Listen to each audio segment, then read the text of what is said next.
ये वाञ्छाकल्पतरुभ्यस्य कृपा सिन्धुभ्येव च पतितानां पावनेभ्यो वैष्णवेभ्यो नमो नमः। जय श्री कृष्ण चैतन्य प्रभु नित्यानंद श्री अद्वैत गदाधर श्रीवासादि गौर भक्तवृंद।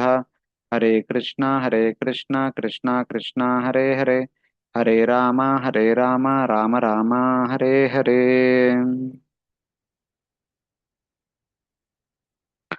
Hare Krishna. Welcome to all the devotees to our weekly Bhakti Vaibhav classes. So last week, devotees gave exam for the first six chapters, wherein there was a discussion about Prayavrat Maharaj, his son Agnidra, his son Nabi, and Nabi's son Lord Rishabhadev. So Lord Rishabhadev are described in three chapters. So there is elaborate discussion. His life and growth and his teachings and his renunciation, attainment of the spiritual world and Palashruti and all etc. They are described in the previous six chapters. Now, starting from chapter 7 all the way up to chapter 14, the pastimes of Bharata Maharaj will be described. So, Bharata Maharaj details are described elaborately, starting from 7 to 14, almost to 8 chapters. 8 chapters will describe Bharat Maharaj. So, we'll see. The seventh chapter describes how King Bharata, with strong determination, worshipped the Supreme Lord with performance of sacrifice while at home and with flowers while in the forest. As a king, Bharata worshipped Lord Vishnu through the performance of yajna. And as a Vanaprastha in the forest in the Pulahashrama, Bharat Maharaj worshipped Lord Vishnu by offering roots, fruits, and flowers, etc. So, for the matter of the fact, we can take this as Treta Yuga. In Treta Yuga, the process of worshipping the Lord is yajna. So, Bharat Maharaj using the process of yajna as a means of worshipping Lord Vishnu. So, in that way, we can take even the yajna also, he performs in a special way. Let us see how does he perform yajna, etc. This is a small chapter.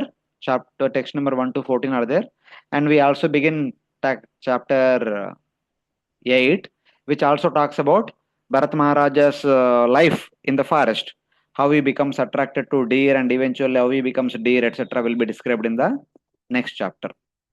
So, in that way. So, mostly the shlokas are all in prose. So, request devotees to directly read the translation. Someone read the translation for the first verse. Sukdev Goswami continued speaking to Maharaj Parikshit. My dear king, Bharat Maharaj was a topmost devotee. Following the order of his father, who had already decided to install him on the throne, he began to rule the earth accordingly. When Bharat Maharaj ruled the entire globe, he followed the order of his father and married Panchajani, the daughter of Vishwarupa. Just as Lord Rishabhadeva was the Lord, Rishabhadeva's son Bharata was a great devotee of the Lord. This anyway Lord Rishabhadeva indicated in the prayers in his teachings. When when he was entrusted by Lord Rishabhadeva to protect the earth, Bharata Maharaj engaged in ruling, and during the rule, because a king supposed to be married, he married the daughter of Vishwarupa. Her name is Panchajani. Two indicates Rishabhadeva was the Lord and Bharata was a great devotee of the Lord. Yes. Next. Just as Just the as false. the Continue, Mataji. just as the false ego creates the subtle sense objects, Maharaj Bharat created 5 sons in the womb of Panchajani, his wife. These sons were named Sumati, Rashtra Bharta, Sudarshana, Avarana, and Dhumraketu. Hare Krishna. Yeah. He married Panchajani and through her 5 sons were born. Sumati, Rashtrabhuta, Sudarshana, Avarana, Dhumraketu. So the details of these 5 sons will come in the 15th chapter. Until 15th chapter, there is no discussion about these sons. Because until 14th, there is only discussion about Bharat Maharaj. Yeah. Next. Formerly, this planet was known as Ajanava but since Maharaj Bharat's reign, it has become known as Bharatavarsa. Priyavrata divided the Bhumandala into 7 divisions, 7 dvipas, and those 7 dvipas were given to 7 of his sons. The eldest was Agnidra. So Agnidra was given Jambudvipa. So Agnidra married Purochiti and he had 9 sons. So he divided Jambudvipa into 9 divisions and gave them to 9 sons and named each division with the name of his son. Like the middlemost region he was given to Ilavrata, it became known as Ilavrata Varsha. Like that, then there is Hari Varsha, Kimpurusha Varsha, and then there was Nabi, and the place was known as Nabi Varsha. And later on, Nabi married Meru Devi. They had the Supreme Lord as their son, that was Lord Rishabdev. Since Rishabdeva was the son of Nabi, he was also known as Ajnaba. Aja means Lord, Supreme Lord who is unborn. Nabi, the father's name. Naba is son of Nabi. So Ajanaba or Ajanabi is the another name of Rishabdev. So since when he was ruling the kingdom, it was known as Ajnaba Varsha. After Rishabdev, when Bharatamaharaj became the ruler, the land became known as Bharata Varsha. Since then, even till today, the land is known as Bharata Varsha only. Because Bharata Maharaj is so special, so glorious, so wonderful, about whom we'll continue to learn now. From this chapter to 14th chapter, we'll understand about Bharata Maharaj. And this Bharata Maharaj's name, this land is still known as Bharata Varsha. So in that way. Because its ruler was the son of Nabi, Lord Rishabha, the abode was known as Ajnaba Varsha, which was previously known as Nabi Varsha while Nabi was ruling. Ajnaba means the country belongs to Lord Rishabha, Aja, the son of Nabi. Eventually, the land became known as Bharata Varsha because Bharata Maharaja ruled it. Yes, next. Maharaj Bharat was very learned and experienced king on this earth. He perfectly ruled the citizen, being himself engaged in his own respective duties. Maharaj Bharat was as affectionate to the citizen as his father and grandfather had been. Keeping them in their occupational duties, he ruled the earth. Just like Prevrata ruled, just like Agnidra ruled, just like Nabi ruled, just like Rishabdev ruled. Similarly, Bharata Maharaj also ruled the kingdom very affectionately, treating each and every citizen as his own son or daughter. So that was the way he took care of the citizens. In this way, he took care of the kingdom. Yes. Next. With great faith, King Bharata performed various kinds of sacrifice. He performed the sacrifice known as Agnihotra, Darsa, Purnamasa, Chaturmasa, Pasu Yajna, wherein a horse is sacrificed, and Soma Yajna, wherein a kind of beverage is offered. Sometimes these are sacrifices were performed completely and sometimes partially. In any case, in all the sacrifices, the regulations of Chaturhotra were strictly followed. In this way, Bharat Maharaj worshipped the Supreme Personality of Godhead. Since it was Treta Yuga, and also it is the duty of a king to continuously perform yajna for the prosperity of the citizens, he continuously engaged in performing various sacrifices. That is mentioned here. Bharata constantly worshipped the Supreme Lord, who is the form of sacrifice. Yajna Kraturupam, Yajna Rupam Kraturupam, who is the form of sacrifice with and without offerings of animals. There are two kinds of yajnas. So yajna means that it is a kind of sacrifice. It contains animal sacrifice. Kratu is another. No. Kratu is the sacrifice in which animals are also sacrificed. Yajna is the sacrifice in which no animal is sacrificed. Yajna Kratu Rupam, Yajna Rupam, Kratu Rupam. These are the two different ways the yajnas are performed. Even Bhagavad Gita, Aham Yajna, Aham Kratu, Swada, Aham Aushadam. Like that, Lord says, I am the Yajna, I am the Kratu, I am the Swada, etc. etc. So there are some yajnas in which animals are offered, some yajnas there are no animals are offered. So those yajnas in which there are no animals offered are called yajna. those yajnas there are animals are offered, that could be called as kratu. I mean, either way you can take, but whatever it is, yajnanam japa yajnosmi. Among all those yajnas in which animals are not sacrificed, the japa yajna represents Lord Krishna. Japa yajna is the Lord's vibhuti. So like that we can take. So he would perform both the category of yajnas, where in some yajnas animals are sacrificed, in some yajnas animals are not sacrificed. Through large and small sacrifices named Agnihotra, Darsha, Purnamasa, Chaturmasya, and some yajnas are, the name itself is animal sacrifices and Soma sacrifices. Like Ashwamedha, Gomedha, the name itself indicates the sacrificing of animal. So there could be some animals are sacrificed directly. The yajna's name itself is based on the sacrifice that is there. Sometimes some of them are completely done, some of them are partially done, according to the rules involving 4 priests, which are accepted with faith by the karmis. Of course, the yajnas are mainly part of Karma Yoga. At the same time, during Treta Yuga, the yajnas are also the sadhana recommended during the time. So, being the king, being the ruler, being the monarch, he was continuously engaging in all these sacrifices. Yeah, yes, Prabhu, what they Krishna Prabhu. No, I was asking the same question only, Broji. Ashwamedha Yajna, but because you told na, where animals are not sacrificed, that is called Yajna. So I got the doubt that Ashwamedha Yajna, where the animal is getting sacrificed, how it is. I'm not sure which one is to be called. Yajna and Kratu, one is where animal sacrifice is involved, the other one is not involved. So I don't remember which one is supposed to be considered like that. Here Yajna takes the first, where with is there first. So Yajna means animal is sacrificed, Kratu means animal is not sacrificed. Like that we can take. Okay, Broji. He worshipped the Lord, who is the form of sacrifice, without and with animal offerings, through large and small animal sacrifices. These were accepted by the performance of karma as their own.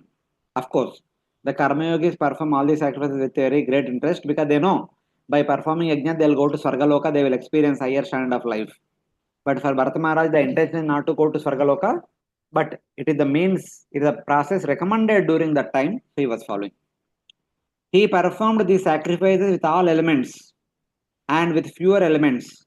By these two types, he performed sacrifice. Sometimes he performed elaborately, sometimes he performed briefly. So, whichever way is possible according to time, place, circumstances, he was doing all the yajnas. Yes, of course, he was doing yajna, but with what mood he was doing yajna will be described in 6th and 7th verses. Yeah, please, someone read the translation.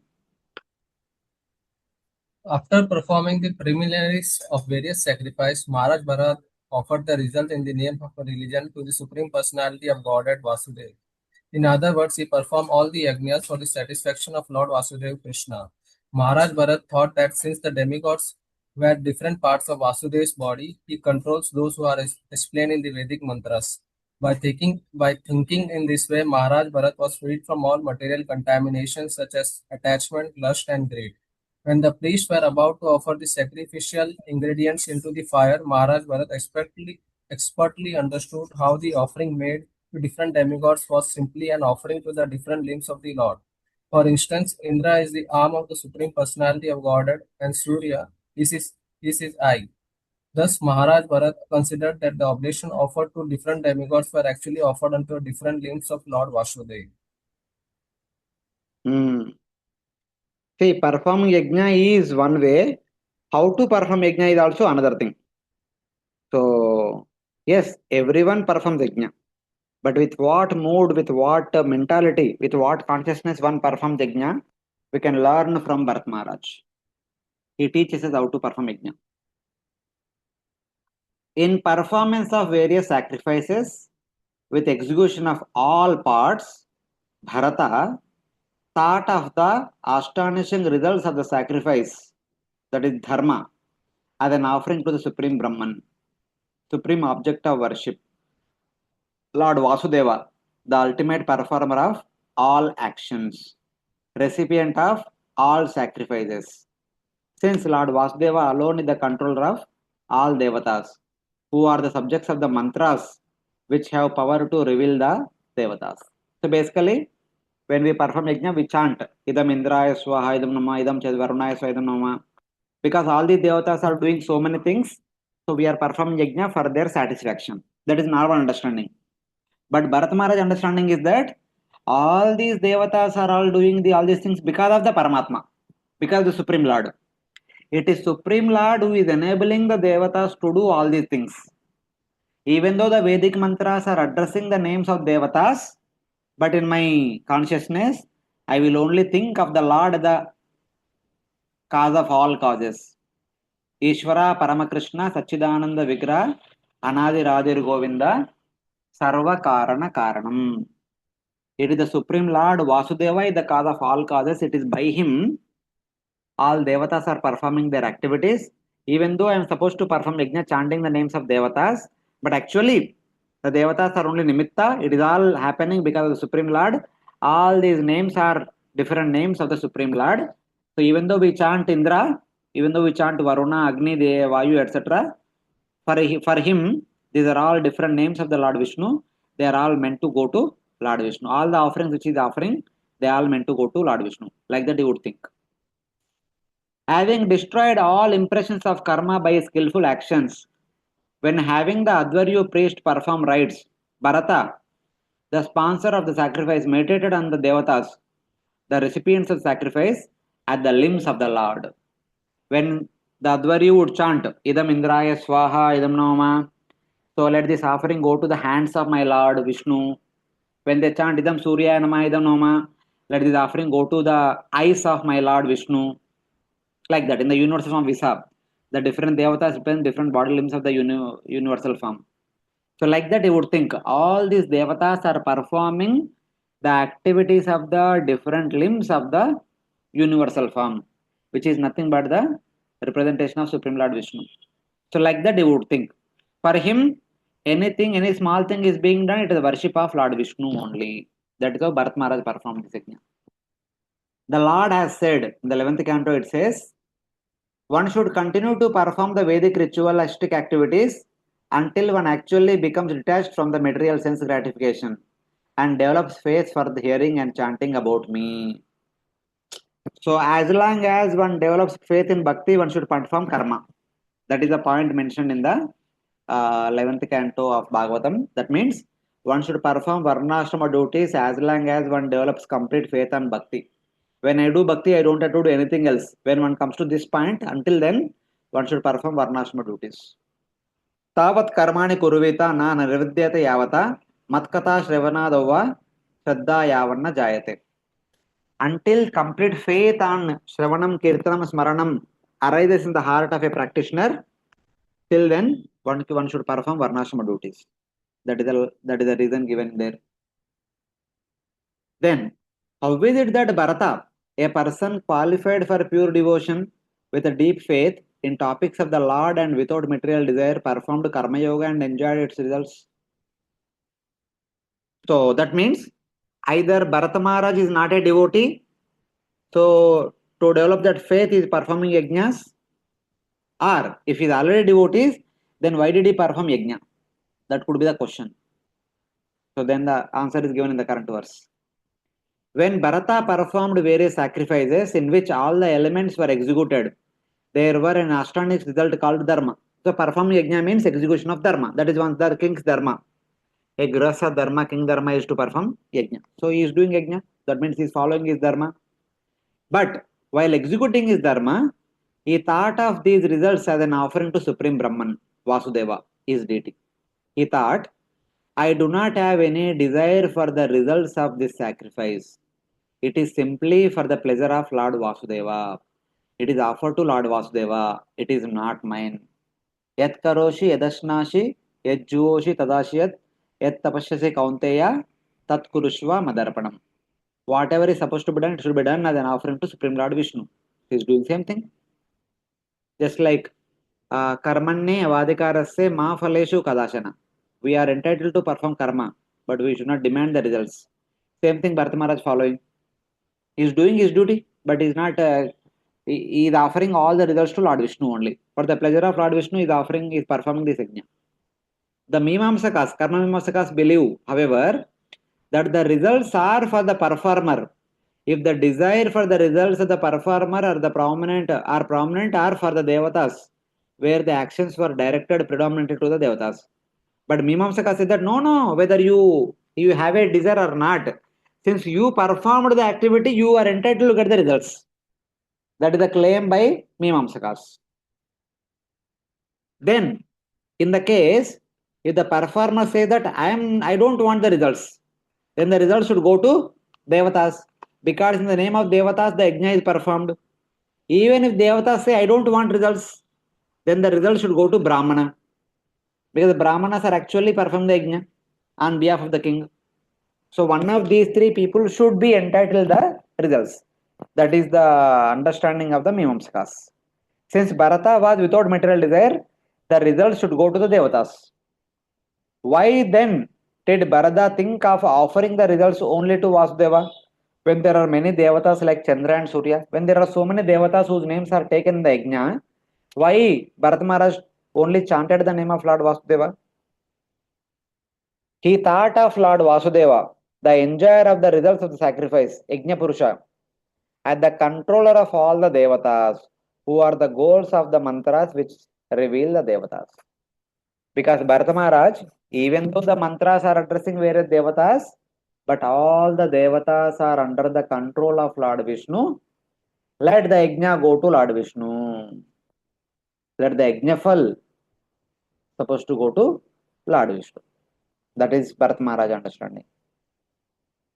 So somebody may question, Bharata may not be the enjoyer, fine. He does not want to enjoy, but he cannot avoid being the performer of the sacrifice. But since he is performing the yajna, he should be called as the doer of the yajna. Then the answer is no. Lord Vasudeva is also the performer, since he is the independent doer, inspiring all others to actions at the antaryami of all beings. Oh, you are saying that Bharata Maharaj is doing this? No. It is Paramatma who is inspiring Bharata to sponsor the sacrifice. It is Lord Vasudeva inspiring Brahmanas to perform yajna. It is Lord Vasudeva inspiring Devatas to accept the results. Lord Vasudeva is the overall doer. So he should be called as the doer of the yajna. So like that. The sponsor of the sacrifice, who is not completely independent, he is not the performer. When a person is not independent, he has no right to say that I am the doer. Only a completely independent person can say that I am the doer. Because Lord Krishna also says in Bhagavad Gita, Prakrite kriyamanani gunai karmani sarvasha ahankara vimudatma kartaham iti mannate. Only a person with ego will say that I am the doer of all activities, whereas all the activities are done by the material nature, whose byproducts are the mouth, hands, legs, etc. So because as long as we are not completely independent, we have no right to say that I am the doer. Because we alone cannot do anything. Except the Supreme Lord who is completely independent, he can do something on his own. For us to do any small thing, we need to depend upon others. As long as we depend upon others, what to speak of other people, other objects, even to speak, we need to depend upon the mouth. Even to walk, we need to depend upon the legs. Even to do some activity, we need to depend upon our hands. Our hands are not ours. Our mouth is not ours. Our legs are not ours. They are all given to us by material nature. They actually belong to material nature. They are all borrowed things. In this life, we borrowed human limbs. In the next life, we borrow animal limbs. In the next life, we borrow some other limbs, like that. The limbs keep changing. They are not ours. They don't belong to us permanently. So, we cannot claim that we are the doer of any activity that we do. So, like that. This is understood from Vishnu Sahasranama Stotra. Lord Vishnu is the enjoyer of the sacrifice, the performer of the sacrifice, and the sacrifice itself. Yajna book, Yajnakrut, and yajna. Lord Vishnu itself is the enjoyer sacrifice yajna book. Aham yajna sarva yajnanam bhokta cha prabhureva cha. So in that way. So Bharata knows all these things. That's why he is simply offering, my dear Lord, you are the ultimate doer, you are the ultimate enjoyer. It is all meant for your enjoyment. Please take it. Like that he would offer to Lord. Though the Lord is independent, the Jiva thinks that he is the performer out of ignorance and becomes bound up. The doership mentality, the cause of bondage in this material world. All of us are bound by the results of our activities because we think that we are the doer. The moment we say that I am the doer, we are bound by the results. By his skillful thinking, Bharata destroyed the contamination of impressions arising from action. So Bharata never considered himself as the doer. So he is never bound by any result of his activity, good or bad.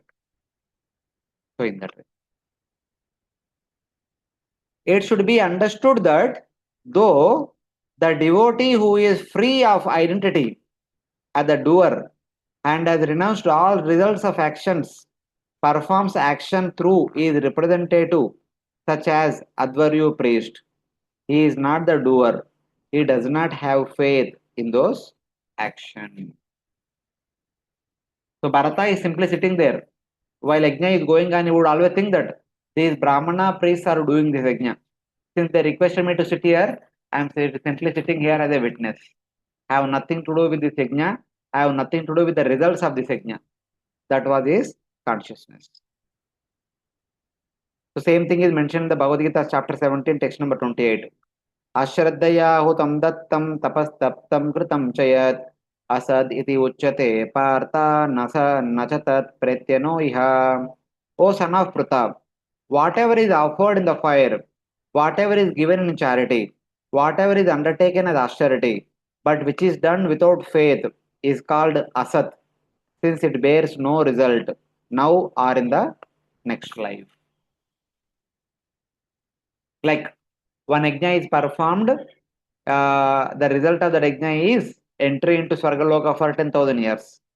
But while yajna is being done, Bharat Maharaj is not thinking that I am the doer of the yajna. Because the moment he thinks I am the doer of yajna, he was sent to Swargaloka for 10,000 years. But he is not thinking.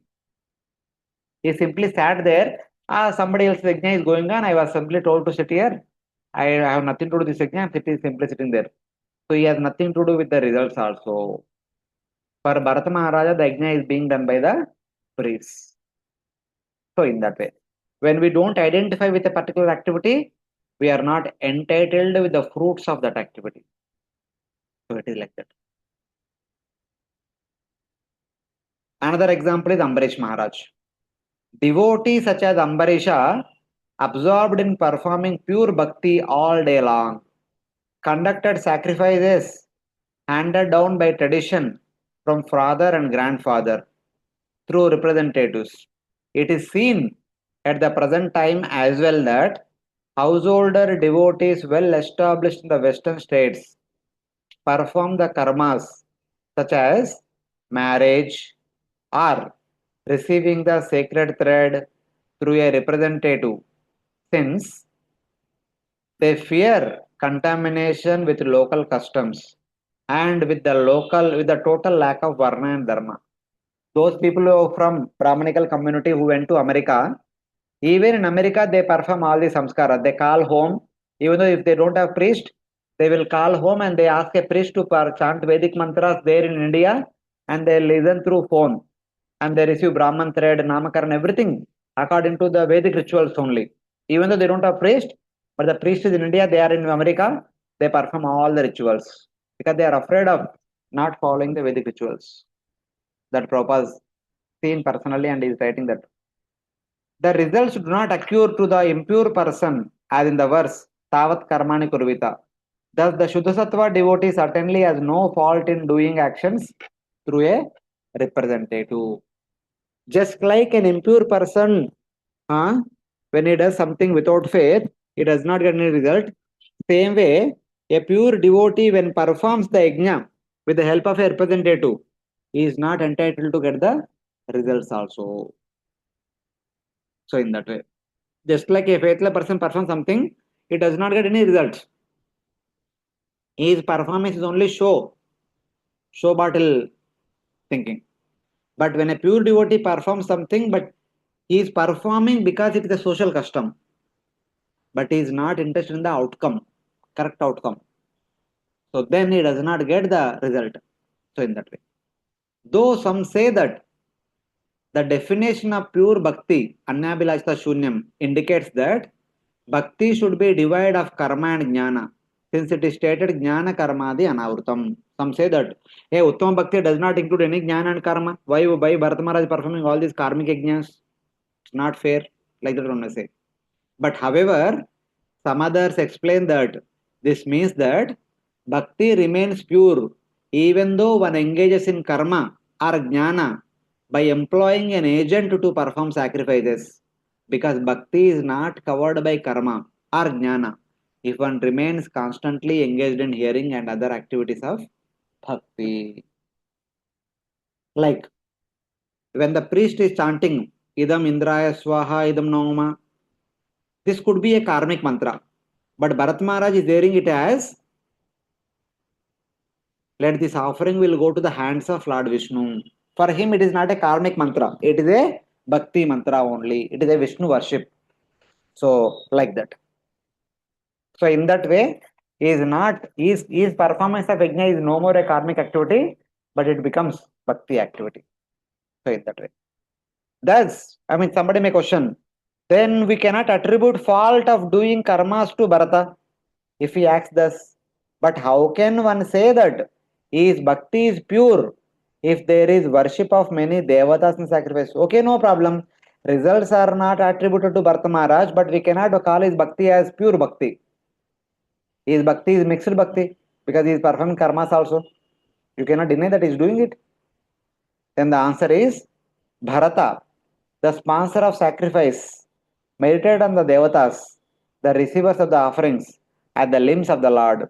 When the priest said, Indraya Swaha, Bharata thought, this worship is of the arm of the Lord, arm of my Lord. When the priest said, Suryaya Swaha, Bharata thought, this is worship of the eye of my Lord. Worshipping each devata independently would destroy the ananya or exclusive aspect of bhakti, but worshipping them at the limbs of the Lord does not destroy it. So this kind of thought process is no more a karmic thought process, it is bhakti thought process. So no one can say that Bharata is doing karmic yajna. No, he is doing bhakti yajna. So in that way. Like this, Bharat Maharaj engaged in all the yajnas. As a king, he is supposed to perform yajna and he is engaged, but he is not at fault of performing karmic yajna. For him, every sacrifice is a bhakti sacrifice. Hare Krishna. You are able to follow Hare Krishna? Anybody has any questions regarding this verse? No, Prabhuji.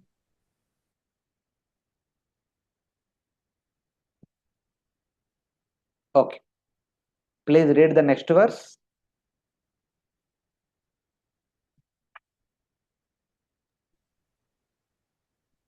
In Destiny this way, fixed the time for being purified.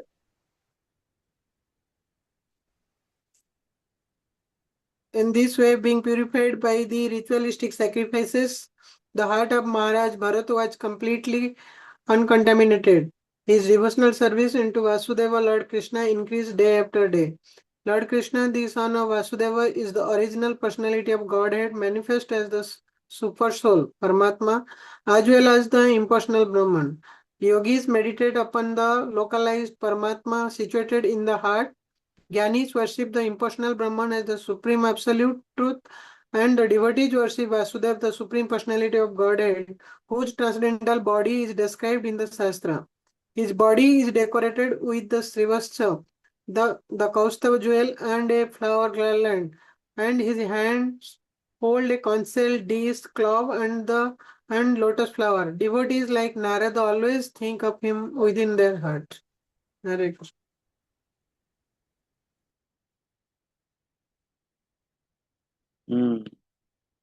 performing karmas purified by his intentions, the bhakti of Bharata, filled with Shuddha Sattva, daily increased to higher levels of intensity.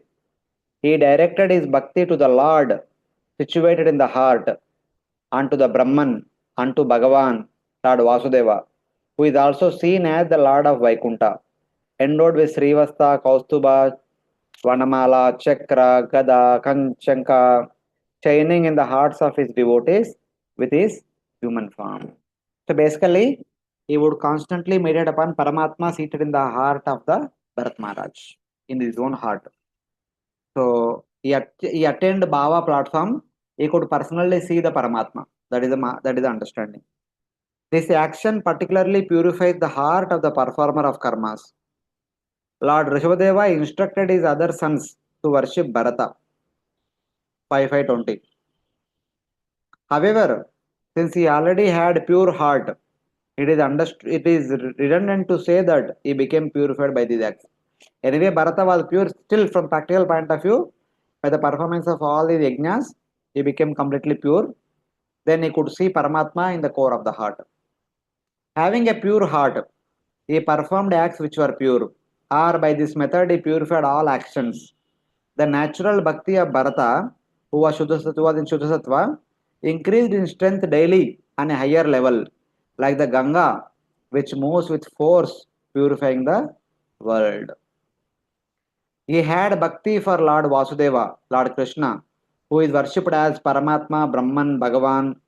He is situated in the space of the hearts of He is situated in the space of the heart as Paramatma, the object of meditation of the yogis. The Paramatma with a form is described in second canto, second chapter, text number 8. Basically, Brahman, Paramatma, and Bhagavan, who is Vasudeva, is continuously witnessed by Bharat Maharaj within the core of his heart as the Paramatma. So, this was the description of Paramatma. In the second canto, it came.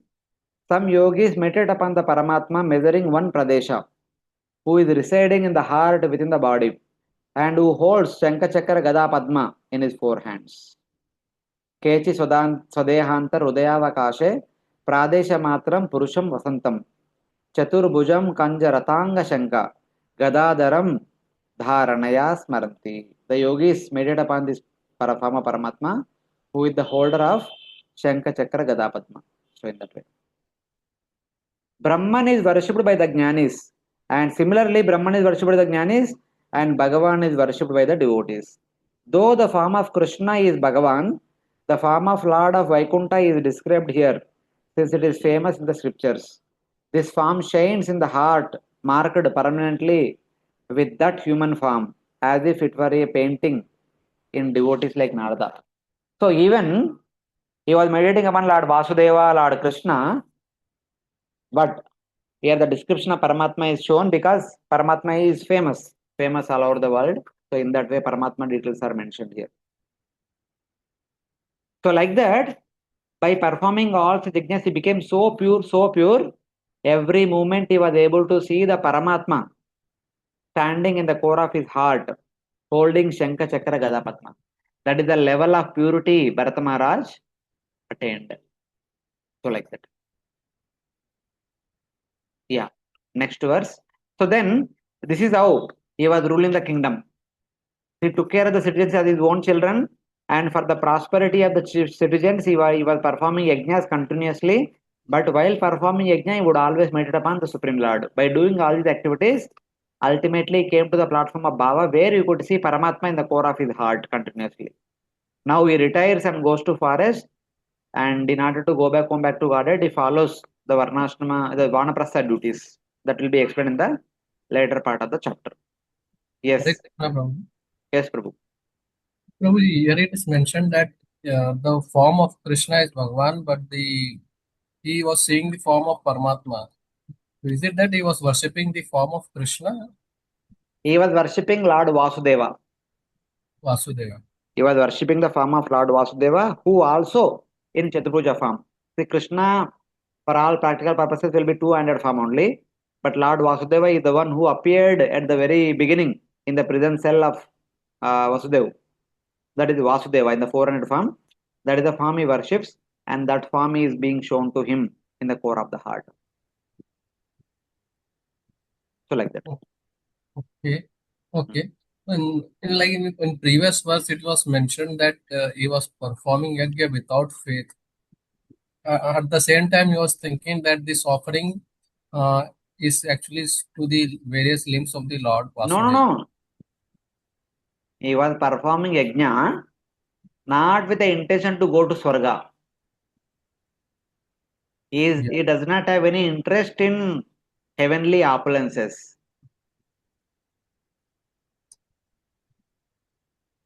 So like that. So what does it mean that he was performing yajna without any faith? Without any faith means I'm not interested in any results of this yajna. One who performed that yajna is entitled to go to Swarga for 10,000 years. But I don't want any of these results. No, there is one Bhagavad Gita verse comes. There, the faithless people perform yajnas and all as a show put up. Such kind of people, when they perform yajna, anyway, they don't get any result. For the sake of show up, if you perform something, you will not get result. Same way, even though Bharata Maharaj performed so many yajnas, but he does not desire the results. That's why he don't get the results. Because he thought that this yajna is being performed by Lord Vishnu. And for the pleasure of Lord Vishnu, I am only nimitta. So he does not, he is not entitled to enjoy the results. So in that way, that is understanding. See, for example, in the office you work with the intention to get monthly salary. But in the temple you serve without any expectation of salary in return. Yeah. So that's how it is. You are doing activity only. But here when you do activity, you don't worry about that. You don't expect any result. But there you do the same activity, you expect the results. Okay. So when you perform activity expecting the result, that is called karma. When you perform an activity expecting no results, that is called seva. Okay. So Nowadays, like many devotees also conduct various yajna. So what should be our consciousness like? We should be like in Bharat Maharaj's consciousness or like. So whatever is your consciousness, that kind of results you will get. So what results you want, accordingly you make your consciousness.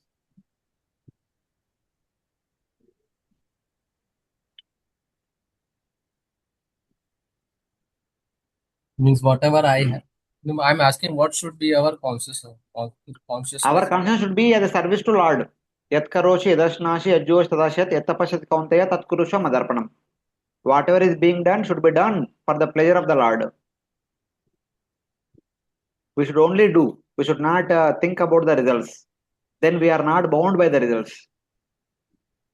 Otherwise, we will be bound, right? Obviously. If we say we are the doer, then we are bound by the result.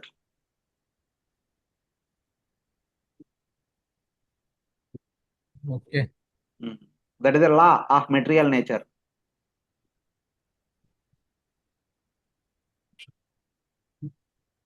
Okay, bro. Thank you. Yes. Yeah. Anybody else has any questions? No, Prabhuji. Okay.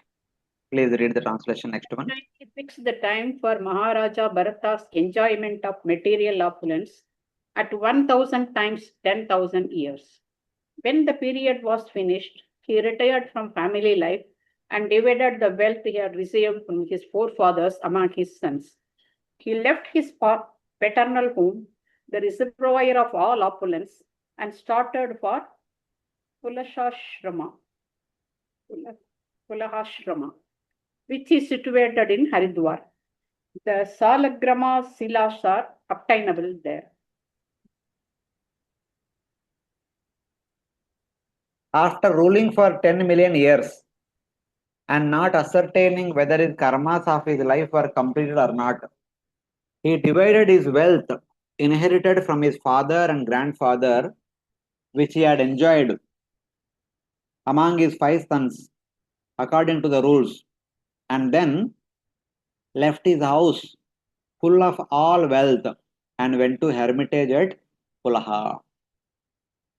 Basically, after ruling for 10 million years, he made his son as the next king. Then he entered into Vanaprastha order. In order to perform tapasya, he went to Pulaha ashrama, which is on the surrounding of Gandaki river. Not being able to ascertain whether his karmas of this life had finished or not, after ruling 10 million years, Bharata divided his kingdom and left. Bharata was conscious of his karmas only out of humility, since he actually did not have any karmas. His enjoyment of the kingdom was only a result of his being a devotee. Being detached, he suddenly left the kingdom. Rektam means wealth inherited.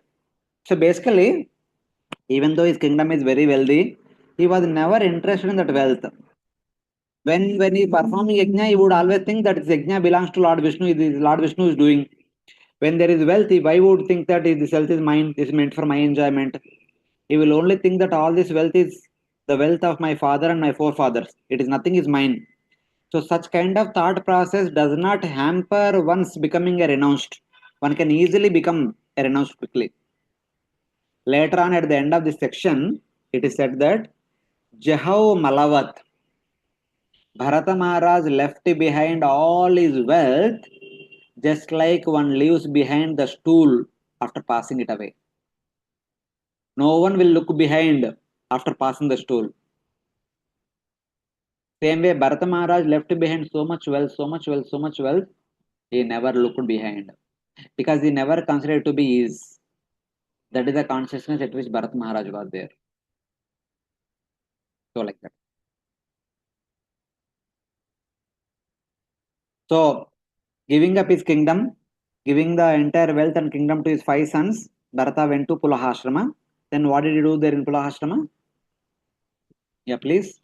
At Pulaha Ashrama, the Supreme Personality of Godhead, Hari, out of his transcendental affection for his devotee, becomes visible to his devotee, satisfying his devotee's desires.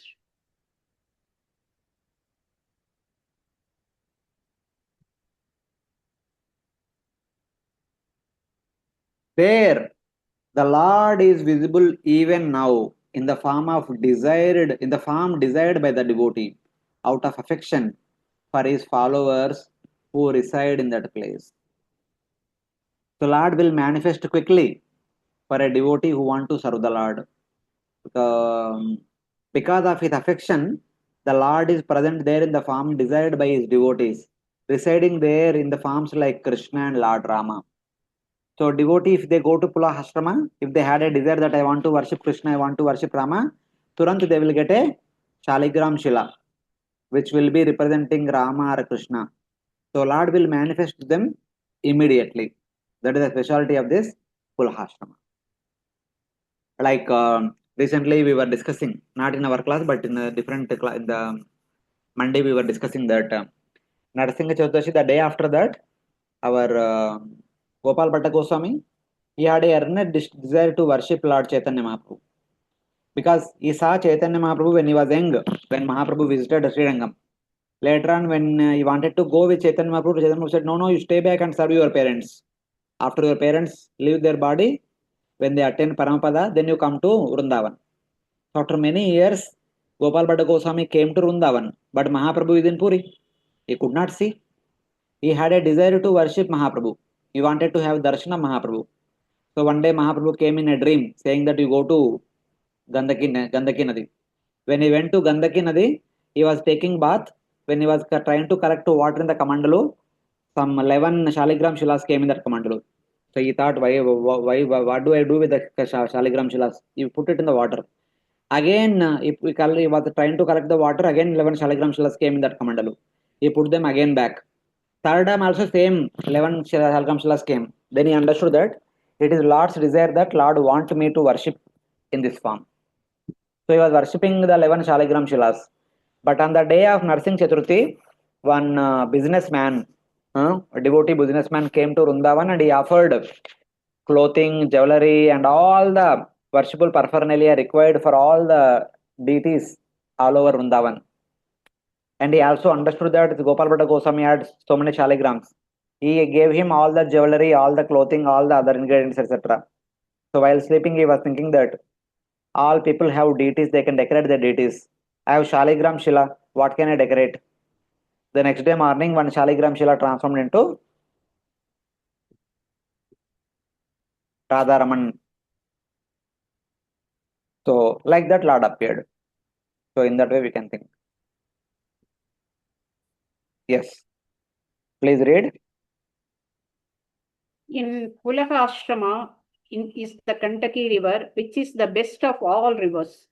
The Saligrama Shila, the marble pebbles, purify all those places.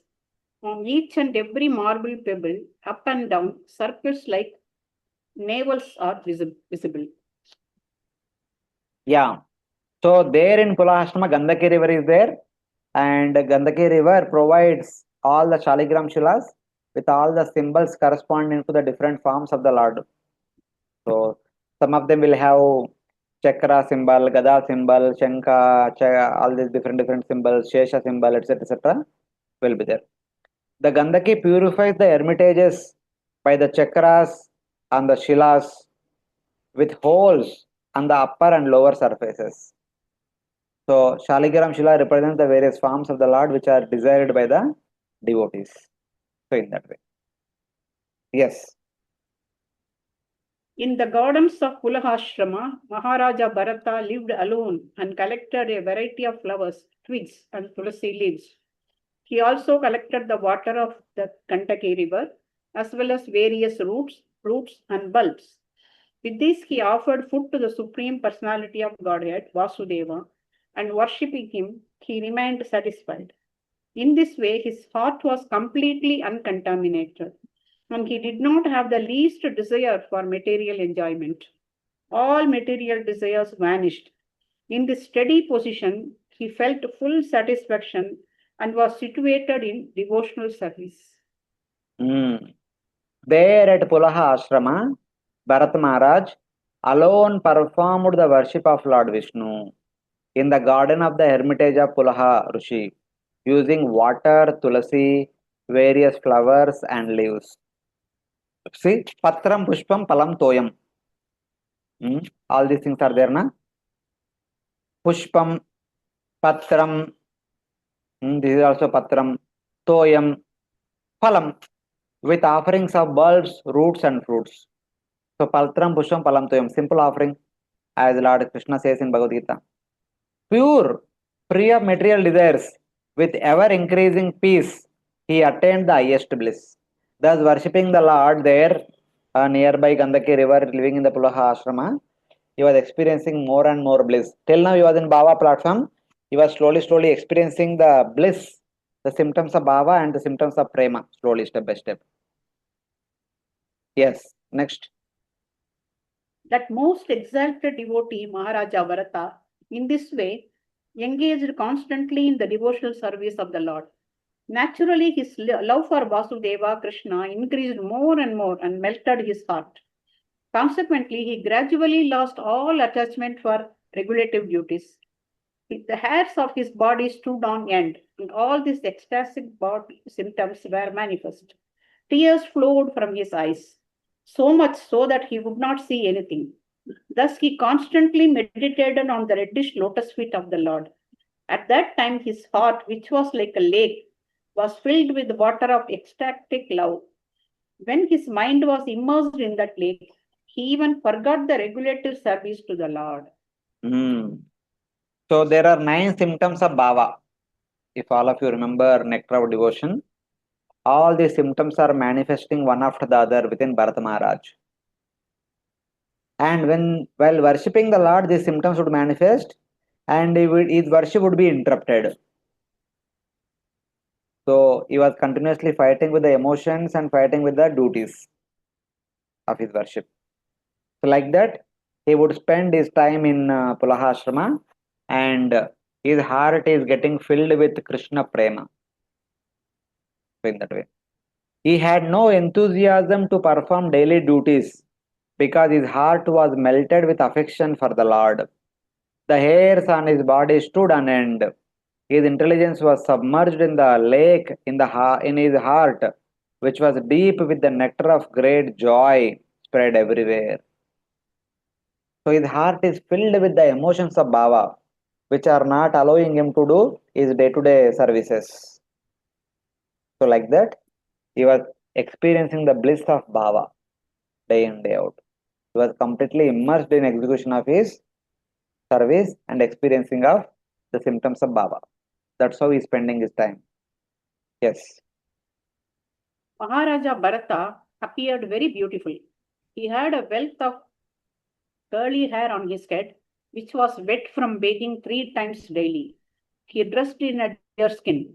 He worshipped Lord Narayana, whose body was composed of golden effulgence and who resided within the sun. Maharaja Bharata worshipped Lord Narayana by chanting the hymns given in the Rig Veda, and he recited the following verse as the sun rose. With a vow to worship the Lord, his body shining with deer skin, his brown matted hair wet from his daily bath, he worshipped the golden Lord, Bhagavantam Hiranmayam Purusham, with a mantra dedicated to Lord Vishnu in the sun, reciting it as the sun rose. Every day early in the morning after taking bath in the river, looking in the sunrise direction, as sun is rising in red crimson color, he would chant a prayer from Rigveda. So that is indicated here. Thinking that his ecstatic symptoms were an obstacle and that his intelligence should not be covered by the ecstasy, he began to worship the Lord using a mantra revealed by his intelligence. So, with utmost care, without entering into any bhava symptoms, every day morning without fail, he would go to river, take bath, and looking into sunrise direction as sun is rising, he would chant the prayer to worship Lord Vishnu, who is residing in the sun planet, Surya Narayana. He worshipped using a mantra which revealed the Lord situated in the sun. So, in that way. So, this is the mantra which is from Rigveda, which is chanted every day early in the morning as sun rises. Paro Raja Saviturjata Vedo Paro Raja Savitur Jata Vedo Devasya Bargo Manasedam Jajana Devasya Bargo Manasedam Jajana Shrute Sadha Shureta Sadha Punaravishya Cheste Vedasada Punar Avishya Chaste Hamsam Hamsam Grudranam Rushad Ringiram Imaha. Hamsam Rudranam Rishad Ringiram Imaha. The Supreme Personality of Godhead is situated in pure goodness. He illuminates the entire universe and bestows all benedictions upon his devotees. The Lord has created this universe from his own spiritual potency. According to his desire, the Lord entered this universe as the Supreme Soul, and by virtue of his different potencies, he is maintaining all living entities desiring material enjoyment. Let me offer my respectful obeisances unto the Lord, who is the giver of intelligence. This is a Rigveda mantra, very difficult to pronounce also, tough mantra. So here is praying to Lord Vishnu. I offer to the effulgent Lord, situated in sun, beyond Prakriti, fulfilling the desires of the Jiva, and who is, by his Shakti, creates this universe by his will, enters it and maintains. The Jiva desiring material enjoyment by inspiring the Jiva's intelligence. So the Lord Narayana, Surya Narayana, who is residing in Surya Graha, let him accept my obeisances, who is the maintainer of all the living entities. So like that is offering prayer. This is same as Om Bhur Bhuvasvaha Tassaviturvaranyam Bargo Devasya Dhimahi Tiyonya Prachodayat. Same mantra. Both are same. I surrender to the effulgence of the Lord situated in the sun. This refers to Lord Narayana indicated in Deya Sada Savitur Mandala Madhyavarti Narayana Sarasi Chasana Sannivishtaha. He is beyond Prakriti or is Shuddha Sattva. So this is another Vedic mantra whose meaning is same as this one. Deya Sada Savitur Mandala Madhyavarti Narayana Sarasijasana Sannivishta. He who resides peacefully in the middle of the Surya Mandal may accept my humble wishes, something like that. He fulfilled the desires of his devotees, Jataveda. That effulgent Lord has created this universe by his will, Manasa. Entering the world by the power of his Chishakti at the Antaryami, he sees the Jiva like me, desiring happiness from material objects. This is happiness. It is supposed to be happiness from material objects. So, even though Bharata Maharaj does not have any material desires, but people in general, when they see sun god, they worship sun god with a desire to fulfill their material ambitions, looking for material happiness. So, in that way. This means the Surya Narayana maintained the Jiva out of mercy. How? He maintained the Jiva by inspiring the Jiva's intelligence. Rishat means the intelligence. What remains in men as a covering. Dhru, Shat. The intelligence is covering the first covering of the Jiva out of the four coverings. Man, Buddhi, Ahankara, Chetana, the four coverings are there. Na? The Buddhi and Chetana coverings are the intelligence covering. They are there around the soul in the core of the heart. And that intelligence is revealed by Surya. Because Surya is light. Light means knowledge. So just like Surya gives knowledge, Surya gives light, Surya Narayana gives knowledge. So in that way, he is considered to be the Lord of knowledge. That Lord is worshipped by Bharat Maharaj. The Lord gives movement to the intelligence of a man. May my intelligence concentrating on the Lord not be covered by anything. So like Krishna Surya Sama Maya hoy Andakar, Jaha Krishna hoy taha Maya nahi adhikar. Krishna is like Surya Sama, brightness. Wherever there is brightness, there is no darkness. Similarly, wherever there is Krishna, there is no ignorance. So, in that way. So, this is how praying to Lord Surya Narayana, Bharat Maharaj would spend his days experiencing the symptoms, Ashtasatvika Vikaras of Bhava, and also slowly the Krishna Prema is also manifesting in his heart. Not fully fructified, but slowly manifesting. That was the situation of Bharat Maharaj while he was in the forest performing his Varnaprastha duties. Then there comes a twist. There comes a U-turn. That U-turn will be explained in the next chapter. So, like that. Any questions till now from this chapter?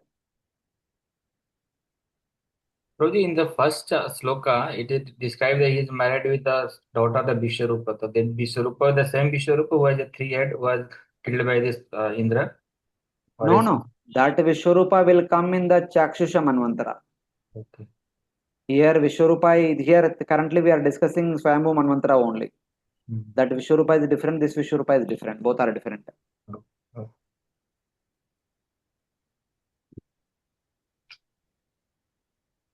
Okay. Any other questions from any other devotees? Hare Krishna, Prabhuji.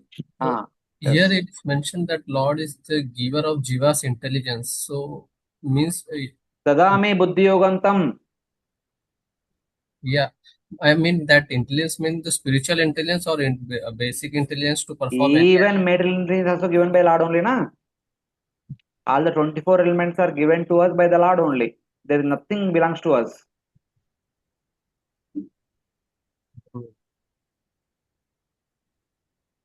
So why only intelligence mentioned? Because intelligence has its own prominent role, na? That's why.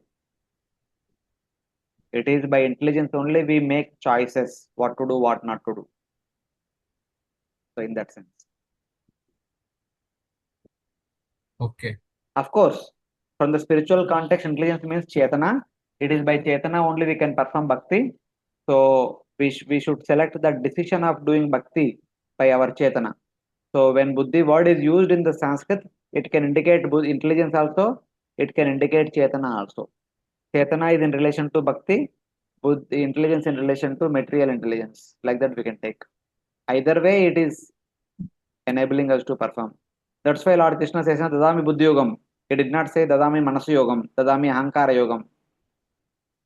Because there Buddhi means Chetana. It is only by Chetana one can perform Bhakti. So in that way.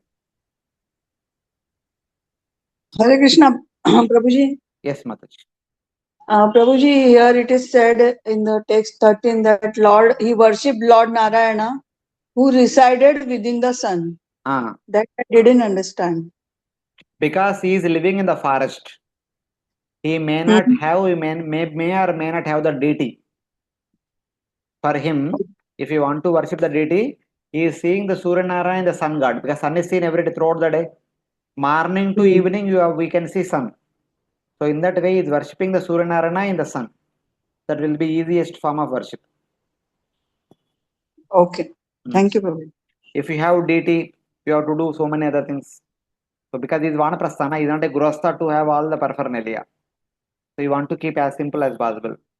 So in that. Got it, Prabhuji. Thank you. Anyone else? Yeah. So like the life is going peacefully, everything is nice. He already attained Bhava. Prema is also slowly getting, becoming bigger and bigger, further and further growing up in the heart. That time there is a U-turn. What is that U-turn? Let us see now. The 8th chapter describes how Bharata Maharaja raised a fawn and meditating on it attained the body of a deer in his next life. This is the U-turn.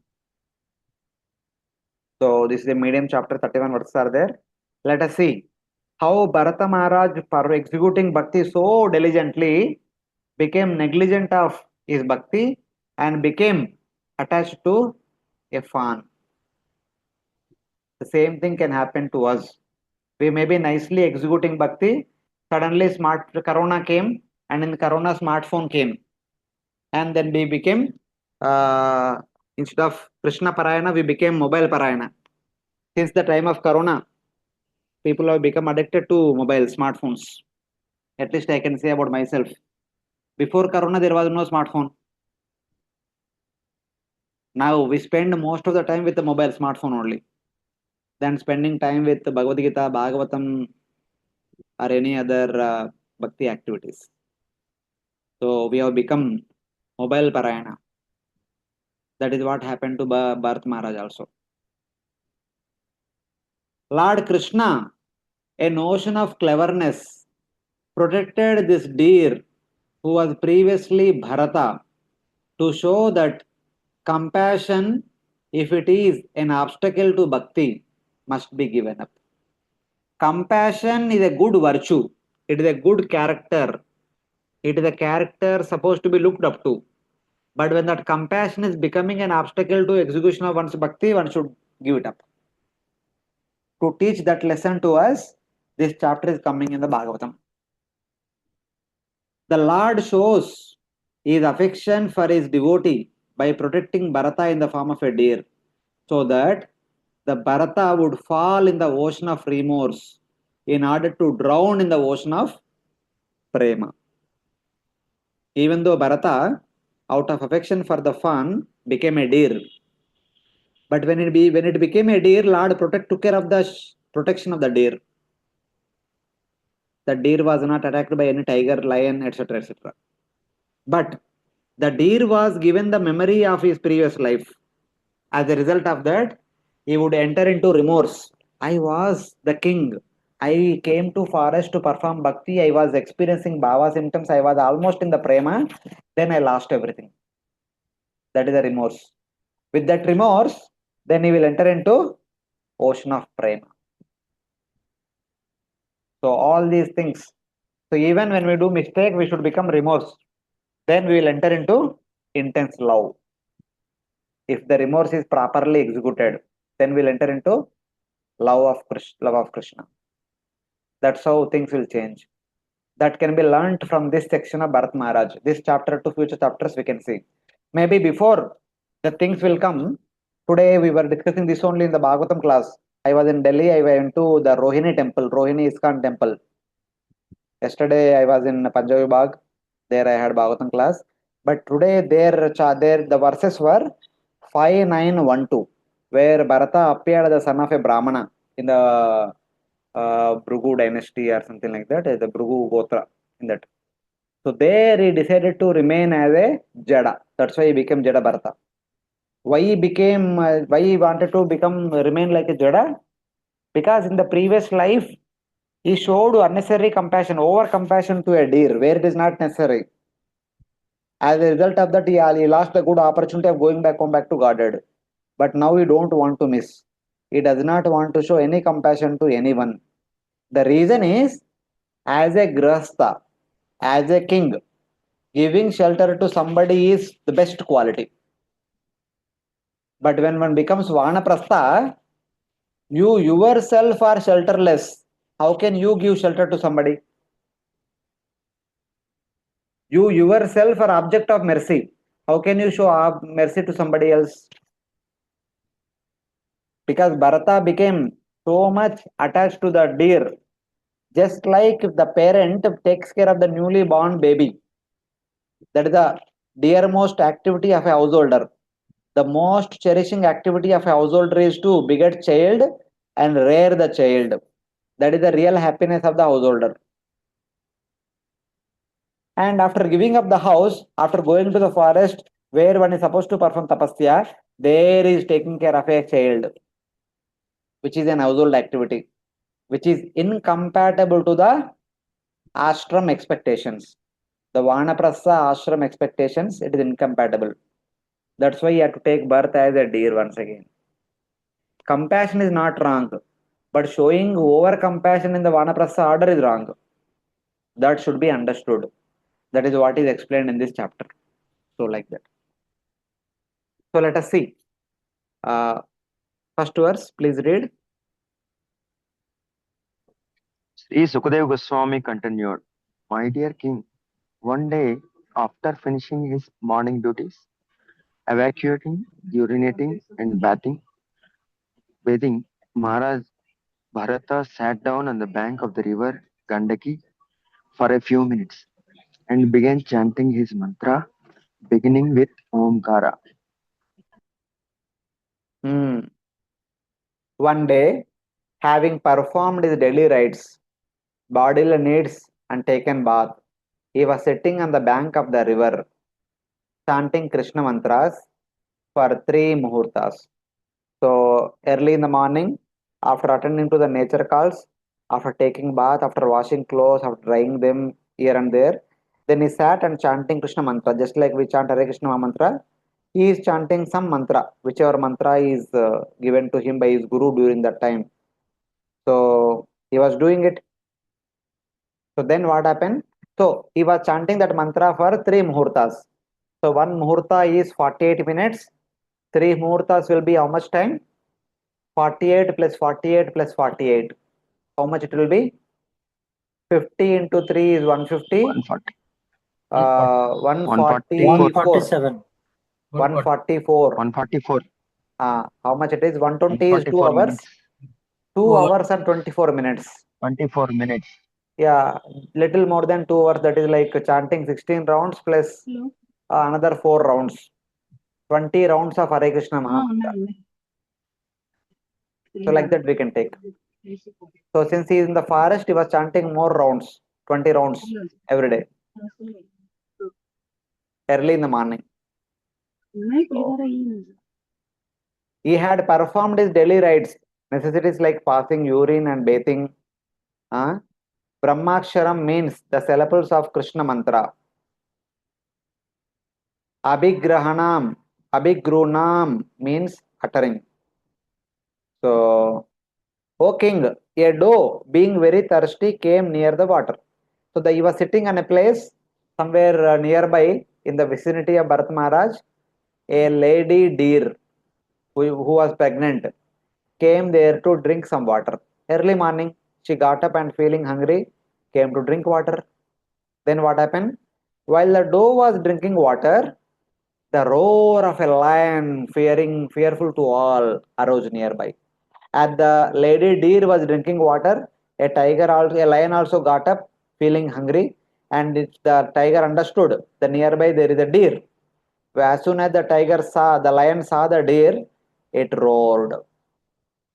The lion is about to pounce upon the deer, and before that, the lion roared. The sound itself is fear invoking.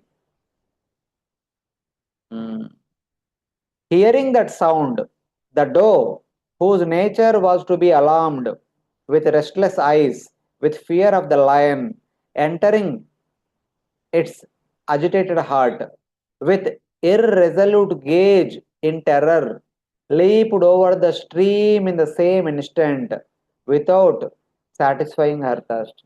It was about to drink the water, then the lion is about to pounce upon him. The lion, indicated by its roaring sound, the deer, understanding that I am going to die for its own life, jumped across the water channel. Sahasa means at the same time as the roar. Bayat means terror. She jumped over the river channel. When the pregnant doe jumped up, her fetus came out, pushed out of great fear, and fell in the water river. As the deer was jumping across the water channel, the child in the womb, it came out of the womb. Because it suddenly jumped with huge force, the child came out of the womb. Afflicted by exhaustion, fear, and jump, the discharge of her fetus, and separated from the flock, the black doe fell down in a cave and died.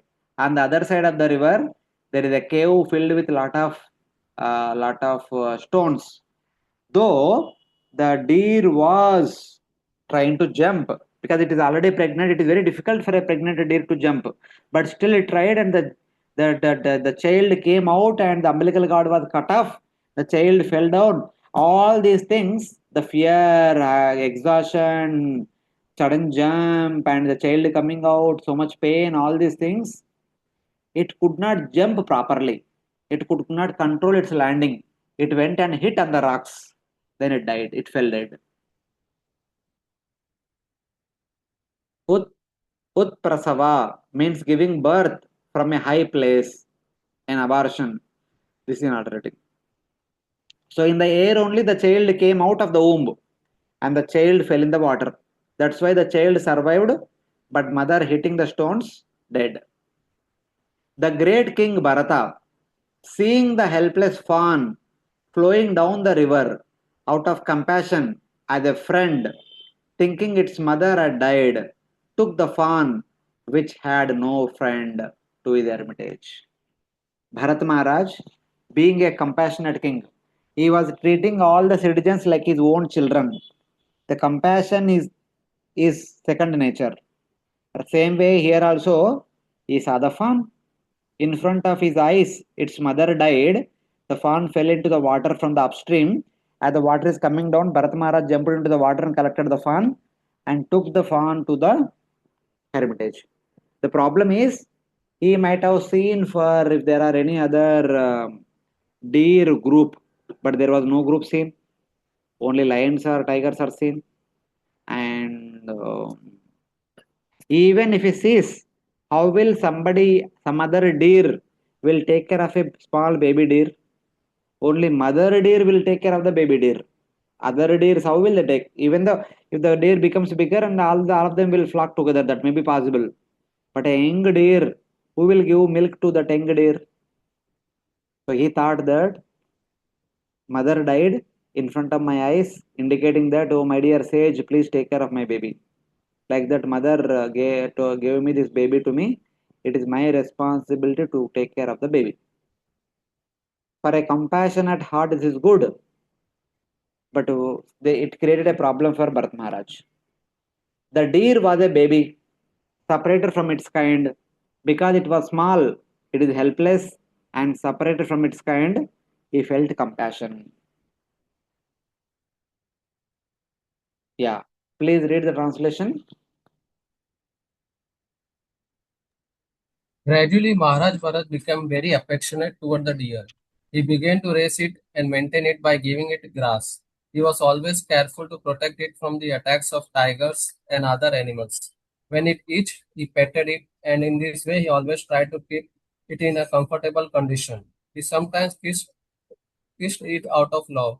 Being attached to racing the deer, Maharaj Bharat forgot the rules and regulations for the advancement of spiritual life, and he gradually forgot to worship the Supreme Personality of Godhead. After a few days, he forgot everything about his spiritual advancement. Hmm. So, in our group, there are many devotees who are married, who had children also.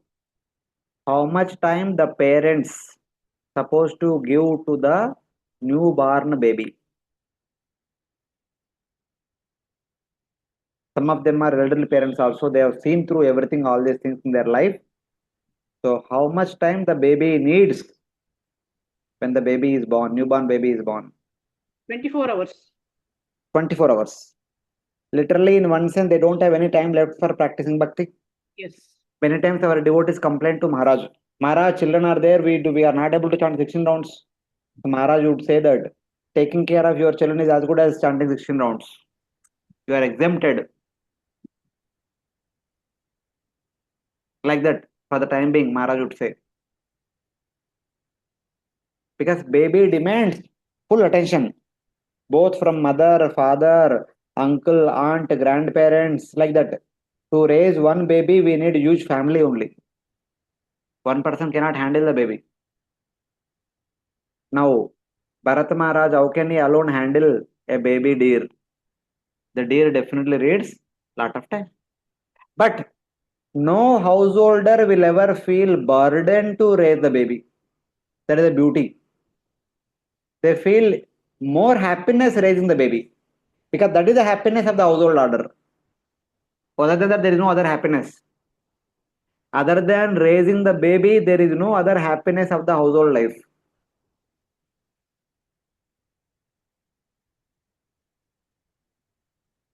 But Bharata gave up all the household activities, came to forest, and he again taking care of the baby. That is the problem. Because taking care of the baby demands more time, he left with no time to practice bhakti. After coming to the stage of bhava and prema. So like that. Taking the fawn as his own child, he considered the fawn to be his own child. The king daily fed it, protected it, caressed it, and pleased it. Becoming absorbed in the deer by these activities, he gave up his own regulations and rules of conduct and his worship of the Lord. Bit by bit, in a few days, everything became neglected. Every day he was taking 3 times bath, worshipping the Lord 3 times morning, afternoon, evening, seeing the sun, chanting the mantra for 3 muhurtas, all these things. Now, instead of he was concerned about his own bathing, he was bathing the baby deer morning, afternoon, evening. He is feeding the baby deer. He is caressing the baby deer. He is looking after the sleep of the baby deer. Like that, his time is spent. And there is no time left for bhakti. He fed the deer grass, protected it from wild animals, gave affection by patting it, and fondled it with kisses. By these things, he became attached to it.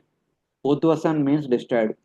Because the parents give lot of time and attention to the babies, children, they have intense attachment with the children. This is quite natural in this world. With to whom we give more time, we become attached to them mostly. Same way, if we give that much time and that much attention to Krishna, we become attached to Krishna. That is as simple as that.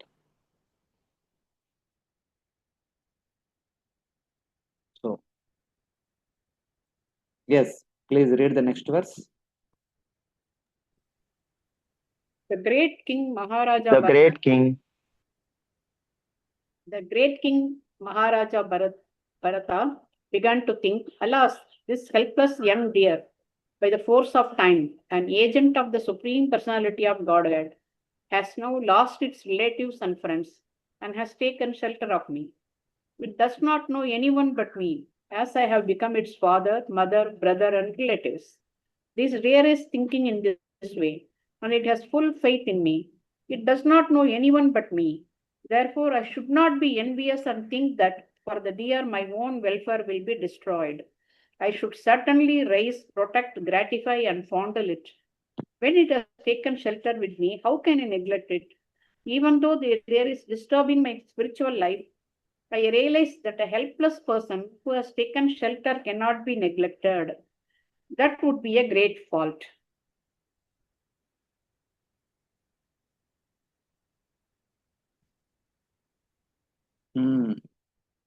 Alas, this helpless young deer, by the force of the turning of the Lord's wheel of time, has now lost its relatives and friends, and has taken shelter of me. So he is thinking that this deer losing its mother and other father and other relatives became anatha. It has come to my shelter seeking protection from me. It is Lord's divine order. It does not know anyone but me, as I have become its father, its mother, its brother, and its relative. Like we have that bhajan, na? For Lord Ram, we have the bhajan. Tui Mata, Tui Pita, Tui Bharata, Sarva, etc. So we pray to the Lord, Lord being our mother, Lord being our father, Lord being our brother, Lord being everything to us. Here, Bharatmara is thinking same thing. I am your mother, I am your father, I am your brother, I am your relative. It has faith in me.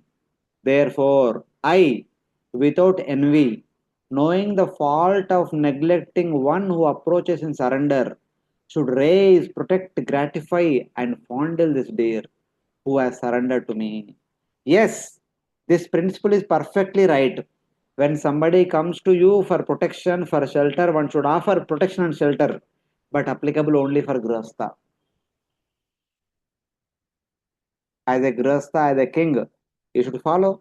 Perfect example is Shibi. Maharaj Shibi, one eagle was chasing after a doe. The doe came and took shelter of Maharaj Shibi. Then eagle came, said, I give me my food. Then Chibi said, no, no, I gave protection to this doe. Then eagle said, what about my hunger? You are also you should take care of my hunger also. Then he said, I will give the flesh from my body equal to the weight of the doe. You take that much. So he was offering his flesh from his body little bit, little bit, little bit. Eventually, finally, he sat himself. That means because he gave a word of protection, he is ready to give his own life for that one word. When somebody comes for protection, one should be ready to giving oneself. That is the dharma of Raja. But Bharata Maharaj is not Raja now. But he still thinking that I am Raja, I am supposed to protect all the Praja. From this verse till verse 11, his attachment is shown. The deer has been separated from its kind by the force of the rotation of Lord's wheel of time and came to me. Being without enemy, I see no fault in giving up my own interest for the for that of the deer. So his own interest is to worship the Lord. But for the sake of protecting the deer, if I give up my bhakti, it is not a fault. He is thinking that protecting the deer is superior dharma than practicing bhakti. Yes, when if you are a king, that could be the superior dharma. Like Lord Rama, in order to follow the Raja Dharma, he had forsaken Mother Sita. He had sent Mother Sita to the forest. He abandoned Mother Sita in one sense. Because being a king, Raja Dharma is the foremost priority.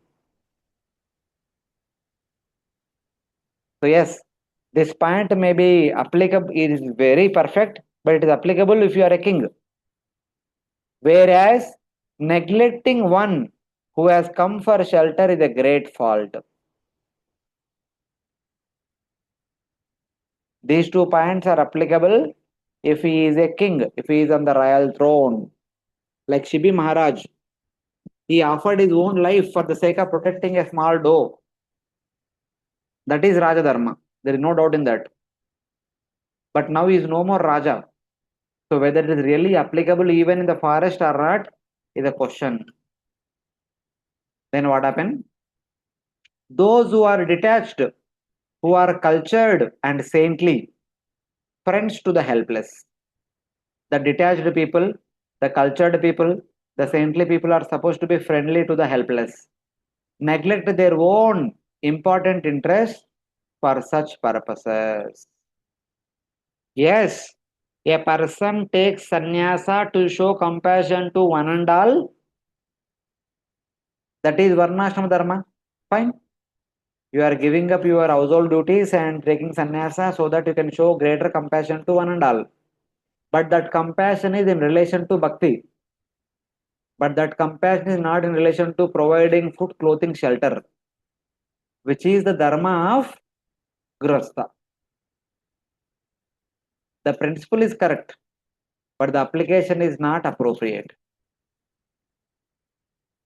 This is actually for my own good, like that Bharat Maharaj is thinking. Having developed attachment, Bharata became bound by affection to the young deer while sitting, sleeping, walking, bathing, and eating.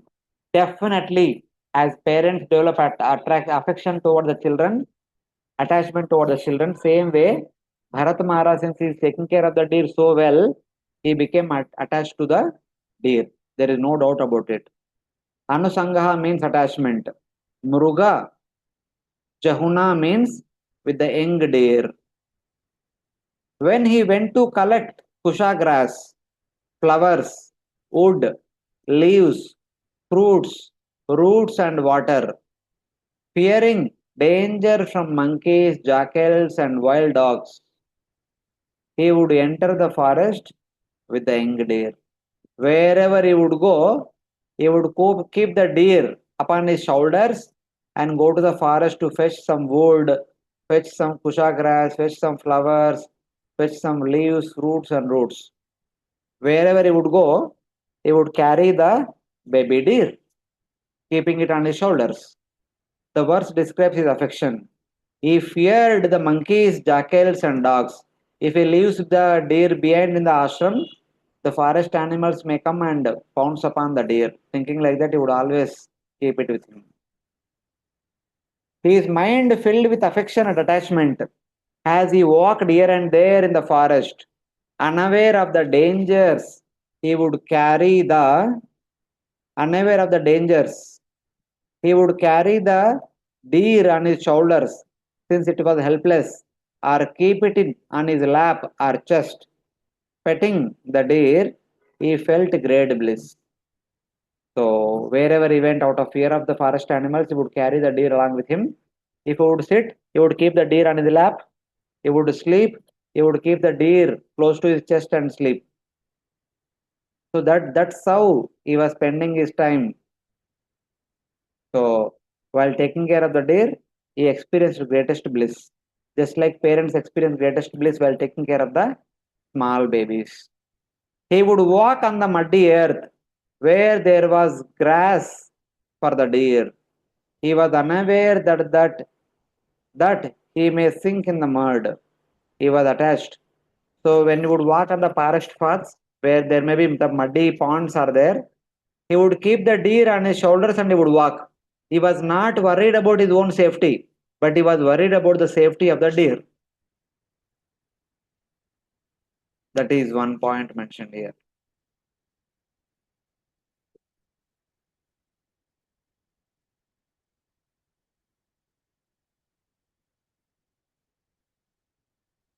And then, when in the midst of performing worship of the Lord, Bharata would rise and gaze at the deer.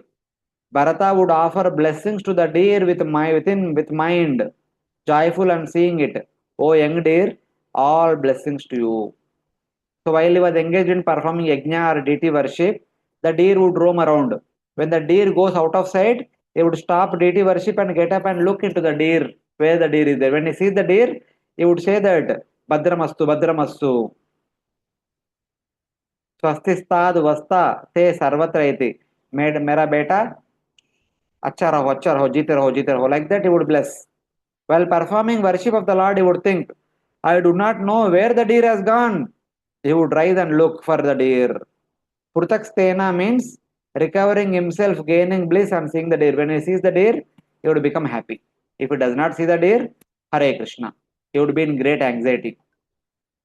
Sometimes, not seeing the deer, his mind would become pitifully disturbed, like a miser who has lost his wealth.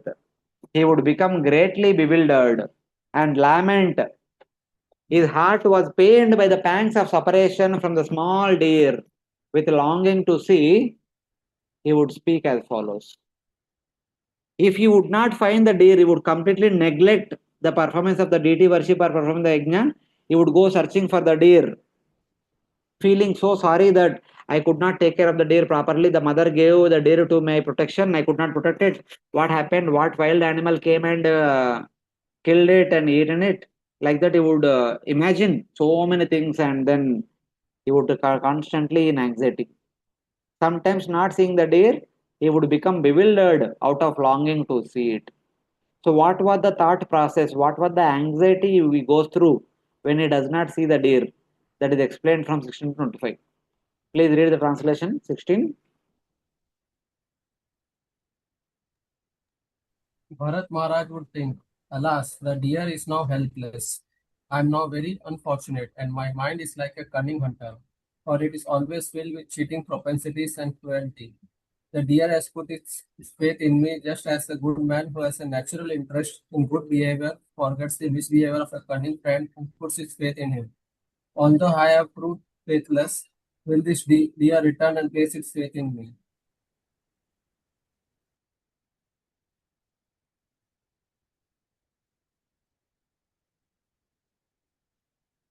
So, this is what it is.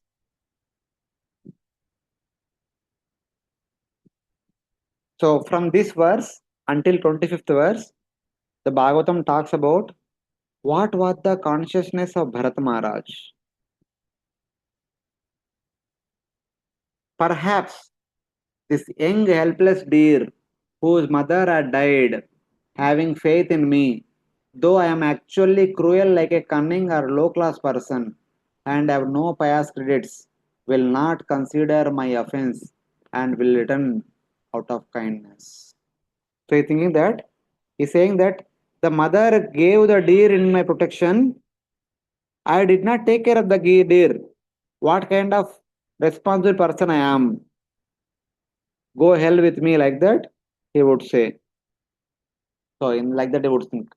Api indicates possibility. Bata indicates compassion. Aho indicates surprise due to lamentation. I have the cruel mind of a cheater or a low caste person.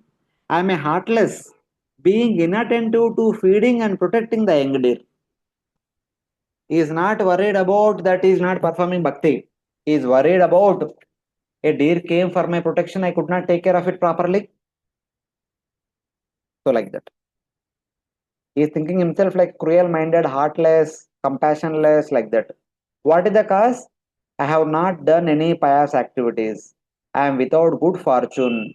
Will the deer return, not considering the offense I have committed out of cruelty? Since I have not been taking care of the deer very nicely, the deer left me for its own protection elsewhere. I could not take care of it properly because I did not have any pious credits. What kind of cruel person I am? Will the deer ever come back to me once again? Because he thinks that my all happiness lies in the deer only. So like that, he was thinking. What is the cause of this offense?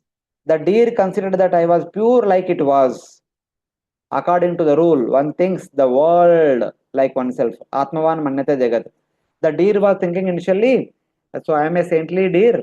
This sage is also a saintly person, but eventually the deer understood that I am no more saintly. Then the deer left from me. Deer went away. So till now I've been acting.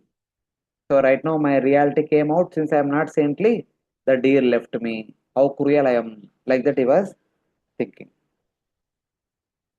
It had faith in me, who cannot be trusted. Perhaps I will find that the deer has been protected by my Lord and is grazing fearlessly on grass in the garden of the hermitage. So my Lord should be protecting the deer. I should be able to see it. So maybe the deer has been protected by my merciful Lord. Perhaps a wolf or a jackal or a tiger or in a group of animals has eaten the deer. Those animals travel in groups are wild boars. So the wild boars travel in groups. Those traveling alone are the tigers and others. Tigers and lions, they travel always others. Single. They don't go in groups. Will they eat him? Have the wild boars or the tigers had eaten the deer? Or my um,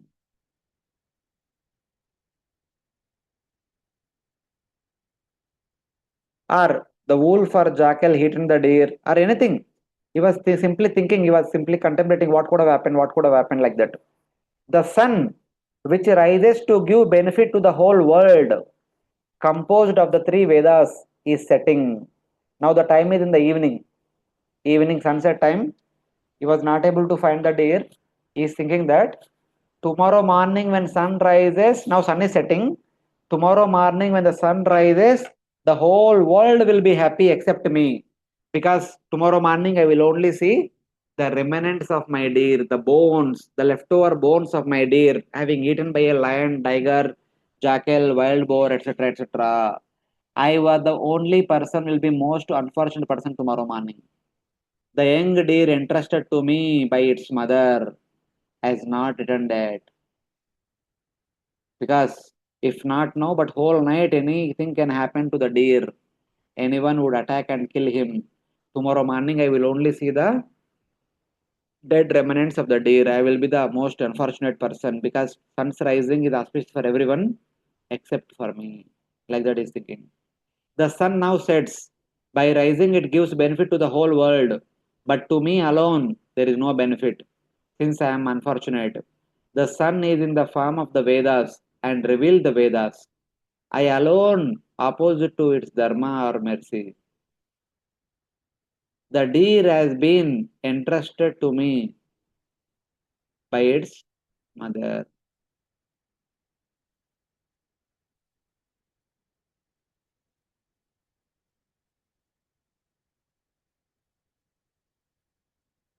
Then he further says, perhaps the prince among the deer, the young deer, will return and driving away my grief by his pleasant dear actions give happiness to me who have not done any pious acts. Even though I have not done any pious acts, but the deer will show compassion upon me by coming back to me, by licking my skin, the licking my face, the deer will give me happiness. Like that he is thinking. Out of affection, Bharata glorified the deer while lamenting. When I would close my eyes and fake samadhi in jest, my deer would approach in great alarm and out of anger in love, butt me with the horns, it would hit me with the tender tips of his horns, which felt like the water drops. The tender tips of the horns are very cool. When the deer child, it is kind of butt me with the tender tips of the horns. It will be very cooling. I would become uh, I will come out of the meditation like that we're thinking. Shveli Kayam means while playing. He will approach me with my eyes closed in false samadhi. Oh fool, though I nourish you, I will not give up my daily duties of remembering and chanting. I am giving you up. Go wherever you want. So, just as a joking, the king would say that, so I have to do samadhi. You don't disturb me. Get lost from here. Like that, I will not say, but I would behave like that. But the deer would come and poke me with her horns like that. Pretend to be angry, I would then fake samadhi out of desire to see what the deer would do. Out of anger and love, the deer would butt me with the tips of his tender horns, which felt like drops of water. Basically, he's remembering how the reciprocation with the deer he would have in the past. He was remembering all those exchanges. When the deer would contaminate the ingredients of the sacrifice placed on kusha grass, I would scold it. Fearful, it would immediately stop playing, and like the son of a sage, would sit with restrained senses. As I am performing yajna, the deer would come in between and contaminate the ingredients. Then, when I shout, the deer would sit quietly, like the sage's son. The deer would contaminate the ingredients placed on the kusha grass mat by touching them with his teeth. The deer would lick. So, but when I say sit quietly, it would sit. What you have done? It would give up its play and remain with motionless senses. It would sit at one place. So these were the exchanges between Bharata and the deer. And Bharata was remembering all these exchanges. Yeah, please read the translation, 23rd.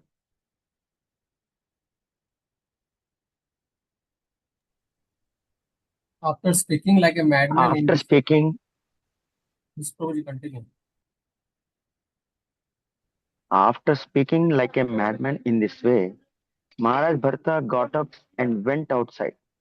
Seeing the footprints of the deer on the ground, he praised the footprints out of love, saying, "O unfortunate Bharata, your austerities and penances are very insignificant compared to the penance and austerity undergone by this earth planet. Due to Earth's severe penances, the footprints of this deer, which are small, beautiful, most auspicious and soft, are imprinted on the surfaces of this fortunate planet. This series of footprints shows a person like me who am bereaved due to loss of the deer. How the animals have passed through the forest and how I can regain my lost wealth. By these footprints, this land has become a proper place for Brahmanas who desire heavenly planets or liberation to execute sacrifices to the demigods. Hmm. So just like in Krishna Lila, when Akrura was entering into Vrindavan, he saw the footprints of Lord Krishna. Just by looking at the footprints of Lord Krishna, Akrura fell down, rolled down on the footprints, and he entered into ecstasy. Same way, he was searching for the deer. Sun is setting in the evening. He saw the footprints. Seeing the footprints of the deer child, he began to cry and he began to glorify the earth. O earth, you are decorated with the footprints of the deer. But I am the most unfortunate. The deer left me because I am the most sinful, wild person. Like that is thinking. What penance the earth must have done. The earth is indicating the path to wealth for this miserly person who suffers from poverty. Because the deer left me, I am poverty stricken. The earth is decorated with the footprints of the deer. The earth is the wealthiest. By the small, graceful, auspicious footprints. So, in that way, of the humble black deer, the earth has made itself a place of sacrifice. For Brahmanas, desiring to attain Swarga or liberation by ornamenting itself with these footprints. In the 11th canto, Bhagavatam, Lord Krishna says in Uddhava Gita, the place which is decorated by the footprints of the Krishna deer means black deer, that place is suitable for performing tapasya. Because where lot of Krishna deers are there, those places we don't see any lions, tigers, and wild harmful animals, snakes, and all. So that place is suitable for performing tapasya for the sages and yogis and all. So that is auspicious for those who want to perform tapasya to go to Swarga or to attain Apavarga. The same way, now I see the footprints of a black deer. This entire earth has become sacred place, the holy place. All the great sages will come and inhabit here.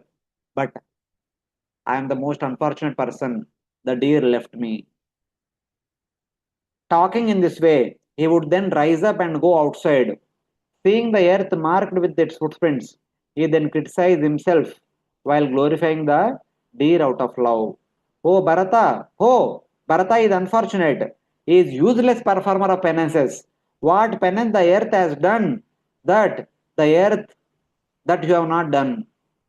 Or, O people of the 14 worlds, say among you, who has done the penances like earth?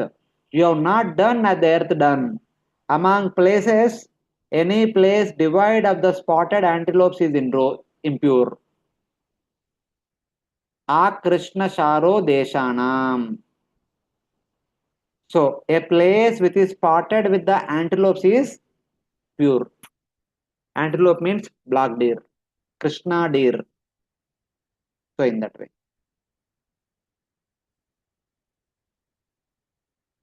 It's basically A Krishna Asaro Deshanam. A place without Krishna deer is Asara. That is understanding. By describing the deer, he indicates the pleasure he derived from it. The footprints show the way to wealth. O miserable Bharata, why do you weep?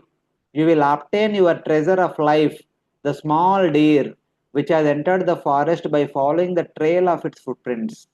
In this way, the earth is merciful to me and is pacifying me. So, by having footprints, earth became auspicious. At the same time, by showing the footprint, the earth is saying that go in this direction, the deer went in this direction, go in this direction, like that. By spreading out these footprints on its ornaments, as its ornaments, the earth has made itself playfully into a place of sacrifice.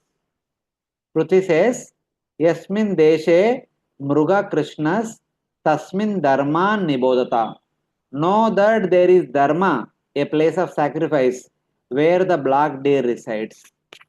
Whichever place the black deer resides, that place is full of dharma that is meant for attaining Sarga and Apavarga. That is the glory of the place. The Lord in the form of moon. Now the sun is set and moon is rising. The already night ho gaya. The Lord in the form of moon, affectionate to helpless persons, out of mercy is protecting this young deer, whose mother died out of fear of a lion, and who has now left my hermitage. So the deer is alone wandering in the forest. The moon mercifully came in a full moon. So showing path to deer to back to my hermitage. So like that is thinking. Looking in the sky and seeing the moon, Bharata thinks that he sees a small deer on the moon. The deer has left my hermitage since I, a most sinful person, have been careless. Since I am careless, the deer went to moon. Because in the moon, the black spots are there. He is thinking that the deer might have gone to moon. The moon has taken my deer. Oh moon, you are the Lord. Otherwise, how could you have the fortune to have the marks of the deer on your surface? Oh moon, you became more fortunate by having the marks of a deer on your body. So he glorified earth before, now he is glorifying the moon also. So that is how he is thinking. When will the moon give me pleasure by its rays of cool, peaceful nectar flowing from its mouth out of attraction for me as I pursue the deer, while my heart, like a land lotus, burns with the feverish flames of the forest fire of separation from my son. He says that even though the moon is full moon today, the moon rays are very pleasant, but I don't experience any pleasantness because I am in the pain of separation from my deer. So when will the moon rays become pleasant? That means When will I get my deer? After getting my deer, the moon rays will appear to be pleasant. But since I don't have my deer with me, the pleasant moon rays are burning me like hot sun rays in the summer. So, like that, he is thinking. Noticing that the rays of the moon are burning him, he expresses his desire. In separation from my sun, the cool rays of the moon have become hot. Aha. When will the time come when the young deer will come back to me?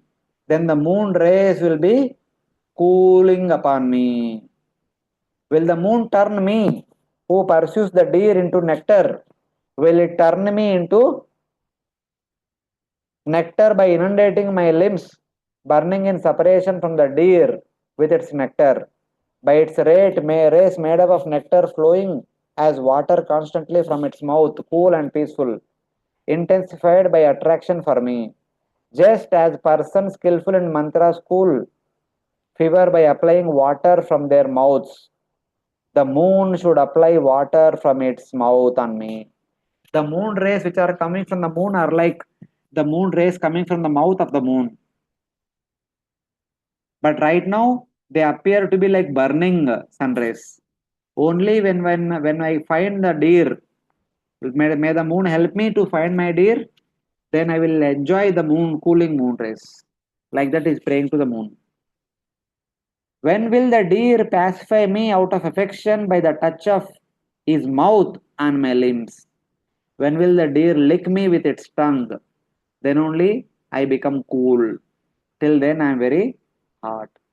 Like that, Bharat Maharaj is actually, matlab, one way we can say speculating. Other way we can say that he is thinking, he is praying, and is searching for the deer here and there. He glorified the earth, he glorifying the moon. He is praying to the moon, saying that, my dear moon, please help me to find the deer. Even though you are producing cool nectarian rays, they appear to be like burning hot sun rays. So please bring the deer to me. Like that he is praying. Then, his heart afflicted by unfulfilled desire, Bharata fell from his practice of yoga, from his detachment from material enjoyment achieved by bhakti, and even from his worship of the Lord by the Lord's special arrangement of prarabdha karma through the appearance of the young deer. Since the time young deer came, he became detached from bhakti, for whose sake he became detached from the family, kingdom. He gave up the family, he gave up the kingdom, he gave up the wealth, everything, and came to forest to worship the Lord. But now he forgot the worship of the Lord completely because he became attached to the young deer. How else could you develop attachment for the young deer? While Bharata, who had previously rejected his own sons as an obstacle to the highest goal, and who now produced an obstacle to his own practice of bhakti, forgot himself by petting, showing affection for, protecting, and nourishing the young deer. Inevitable death with great speed approached him, just as snake approaches a mouse hole. Like that, he was searching after the deer, searching, searching, searching. He could not find. At least previously, when the deer was there, he was doing little bhakti. Now, when deer gone away, in the search of the deer, he was not doing even little bhakti also. He was only thinking about the deer, deer, deer, deer, deer, deer, like that. Like in Indian movies, they show na, when a lover, one of the two goes away, the other person becomes like mad, becomes addicted to wine, and whole life will be spoiled. Like the stories like Laila Majnu, Devadas, etc., etc., show that kind of thing. The same way, this person, Bharat Maharaj, unable to find the deer, he became bored in no time, and unbearable death approached him. He fell from his position in yoga and worship of the Lord by the influence of karmas of this life, which manifested a small deer to him. Prarabdha karma is of two types, auspicious and inauspicious. The first type occurs by the will of the Lord to increase longing for devotion to the Lord, like sharp ointment applied on the eyes. This is accepted favorably by the devotees. Being similar to prarabdha karma, it is accepted as such. That which creates more intense bhakti in the future takes place in those who already possess rati or bhava. So what happened to Bharata Maharaj? It is a positive or auspicious prarabdha karma. Of course, showing compassion to a deer is not wrong, but at this point of time, it can become an obstacle. So to teach all of us, the Supreme Lord using Bharata Maharaj as a case study. So it is Lord himself is inducing Bharata Maharaj's deviation towards deer. So since it is Lord's induction, Lord produced intense prema in the future life. Like that we have to understand. The second type consists of the results of actions of previous lifetimes, which manifest later as absorption in material life. But other prarabdha karmas, since they are all material in nature, they produce intense attachment to materialistic people of this world. Here, the first type is indicated by the word su in swarabdha karma.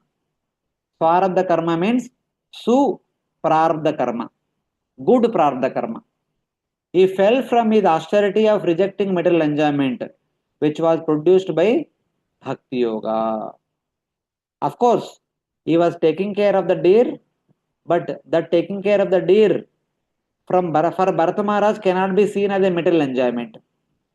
People in general, they have pet animals.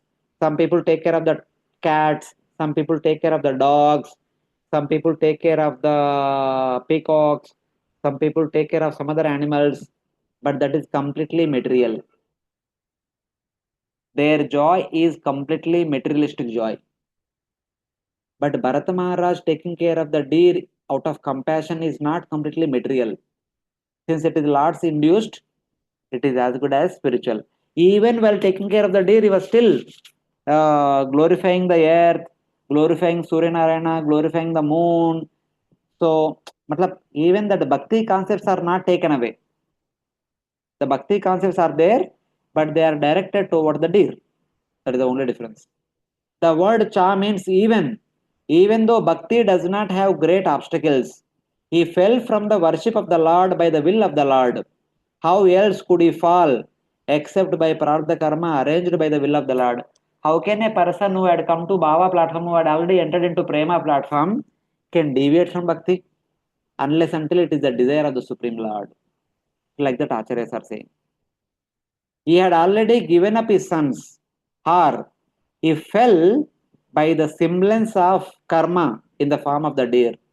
As somebody may say, his attachment to deer is same as the normal people's attachment to their children. Not necessarily, not completely. Though the Jivan Muktas do not have any false identity, they have a semblance of false identity. Similarly, those who have developed Rati do not have any Prarabdha Karma, but have a semblance of Prarabdha Karma. The Prarabdha Karma Bharat Maharaj who had come to Bhava Prema platform, it is not actually Prarabdha Karma, it is a semblance of Prarabdha Karma. Seemingly, it looks like Prarabdha Karma, but he has already come under the control of Yogamaya. Whatever happens to him is under the supervision of Yogamaya. It is not under the supervision of Mahamaya. Thus, these things cannot be considered to be Prarabdha Karmas. Like that Acharya Satil. Because this entire pastime is enacted by Lord himself.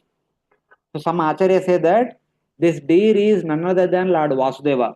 Because he was so much attached to Lord Vasudeva that Lord Vasudeva came as a deer cub to accept the love of Bharat Maharaj. He wanted to experience the Vatsalya of Bharat Maharaj. That's how the Lord came as a deer and he became so attached to the Lord in the form of deer. Just like Dasharath Maharaj. The Lord is there. The Lord has become his son. He became so attached to Lord Rama. When Lord Rama was supposed to go to forest, he left his body. He thought that it is because of me Lord Rama was going to forest. So I am the most vile. Then he died. Unable to bear the separation from Lord Rama. Unable to bear the thought that because of me Lord Rama has to endure so many difficulties. That is fatherly affection toward the Supreme Lord. Even though for Dasharath Maharaj, he may think Rama is my own son, like any other ordinary parent have affection toward their son. But Dasharath Maharaj's love for Lord Rama is not ordinary materialistic fatherly affection. It is divine Vasalya Rasa. Same way, Bharata Maharaja's affection toward the deer is also divine Vasalya Rasa. Because the deer is none other than Lord himself. So like that. But however, from practical point of view, we have to see, because he became attached to deer, he forgot his bhakti, he deviated. His progress delayed. This is for practical lessons. We should see it like that. Or he fell down because of the inferior form through auspicious prarabdha karma and the influence of his good prarabdha karma. Bharata took care of the deer. Otherwise, if there had been no good karma, he would not have a desire to care for the deer. If he was not a pious king, he would say that its own karma, उनका कर्मा था ऐसा उनका माता मर गए, वो भी मर जाएगा अपना ये कर्म के अनुसार. Like that he would have given it up, but he took care of the deer. That is his compassion, that is his karuna. Bharata's fall, however, was arranged by the Lord for the purpose of increasing his longing for bhakti. After taking birth as a deer and as a brahmana, the Lord has said, Naham su, Naham tu sakyo bhajatopi jantum, bhajami amishan anuvritti vritye, yata dano labda dane vinaste, tachintayam nibruta naveda. But the reason I do not immediately reciprocate the affection of living beings. So this is Lord Krishna speaking to the gopis. The gopis said, Krishna, you only called us and we began to dance, you disappeared. What is this? This is not good. Then Krishna says, the reason I do not immediately reciprocate the affection of the living beings even when they worship me, O gopis, is that I want to intensify their loving devotion. Then they become like a poor man who has gained some wealth and then lost it, and who thus becomes so anxious about it, and that he can think of anything else. Like gopis came to forest to be with Krishna. Krishna was with gopis for some time, then Krishna disappeared. Then the gopis became mad, searching after Krishna.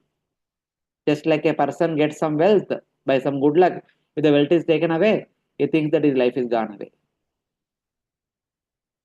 Just to increase our affection towards Krishna, Krishna does not show his mercy immediately. He will increase our longing for Krishna. He did not think of himself.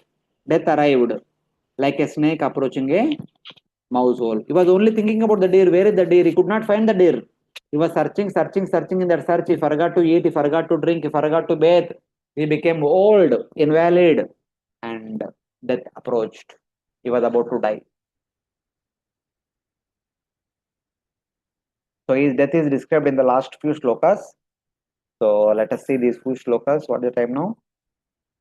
Okay, 1:30. Okay, already. Just 31 only. 4 shlokas we'll just read through. Seeing the deer lamenting by his side like his son, and absorbed in thinking of the deer, he gave up his body in the company of the deer. After the death of his body, without loss of memory of his previous life, he attained the body of a deer as if undergoing karma. Somehow, by the will of the providence, when he became old and invalid, when he was lying down shelterless, the deer came back. So, looking at the deer, being so much affectionate toward the deer, he gave up his body. Because since he was thinking about the deer at the time of death, he became a deer. He saw the deer by his side lamenting like his own son.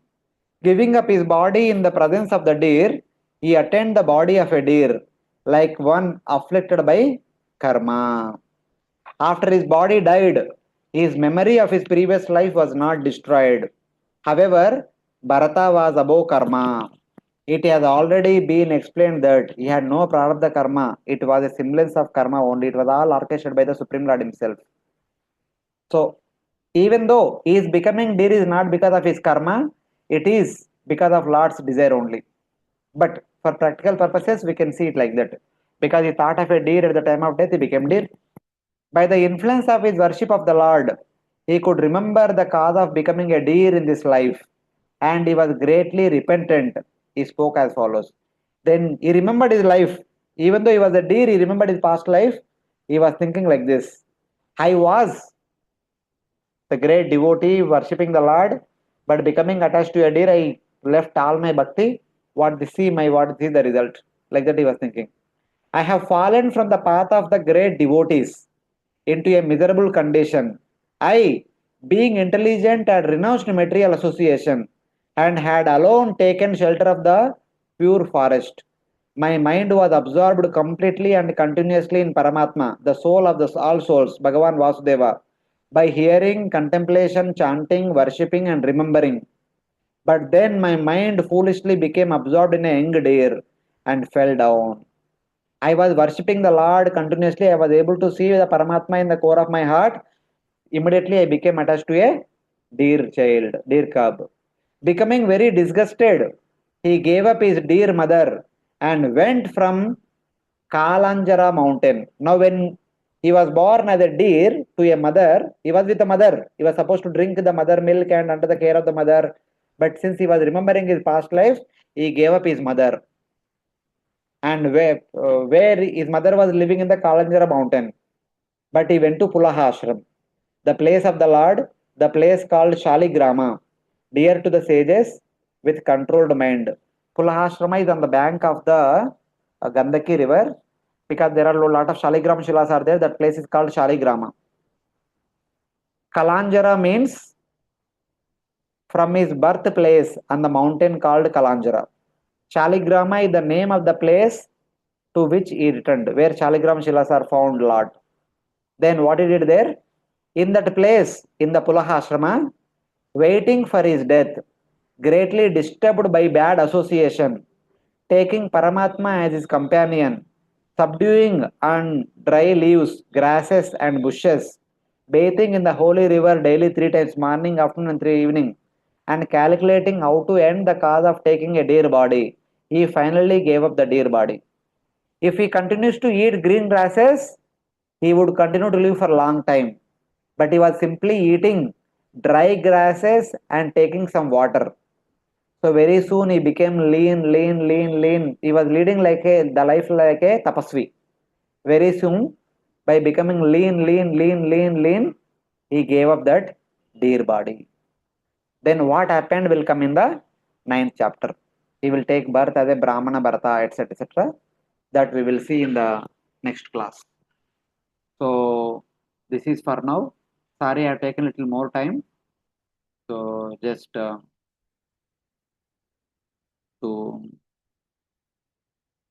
matlab, to cover all the verses. So Hare Krishna. Any questions from the devotees? Hare Krishna, Prabhu. Yes, Prabhuji. Prabhuji, for Bharat Maharaj, you are telling that it is arranged by the Lord. But it is a big decision. It is arranged by the Lord. But sometimes in our life also, how we will think that it is arranged by Lord or it is best that for us we should not think that it is arranged by the Lord. We should always think that it is the result of my karmas. Then we become serious. Okay. For Bharat Maharaj, though externally it is arranged by the Lord, but Bharat Maharaj never felt that it is arranged by the Lord. He would always think that it is because of my bad karmas, because of my lack of seriousness, it happened. That's how he becomes so serious in the next birth. Even now also he was so serious. As a deer, he could have enjoyed with the mother. He left his mother, he was living along with the sages, he was leading life like a sages, he was not even eating green grasses, he was eating only dry grasses, little water. He died in no time. That much serious one should become. Yeah, understood. Yes. So we should not think that it is arranged by Lord. No. Even though it is arranged by the Lord, we should never think like that. Yeah. Yeah. Thank you, Prabhuji. Correction. Any other devotees have any questions? Okay, no problem. So we'll stop here for today. ग्रंथराज Shrimad Bhagavatam की जय, श्रील प्रभुपाद की जय, अनंत कोटि वैष्णव भक्त जय।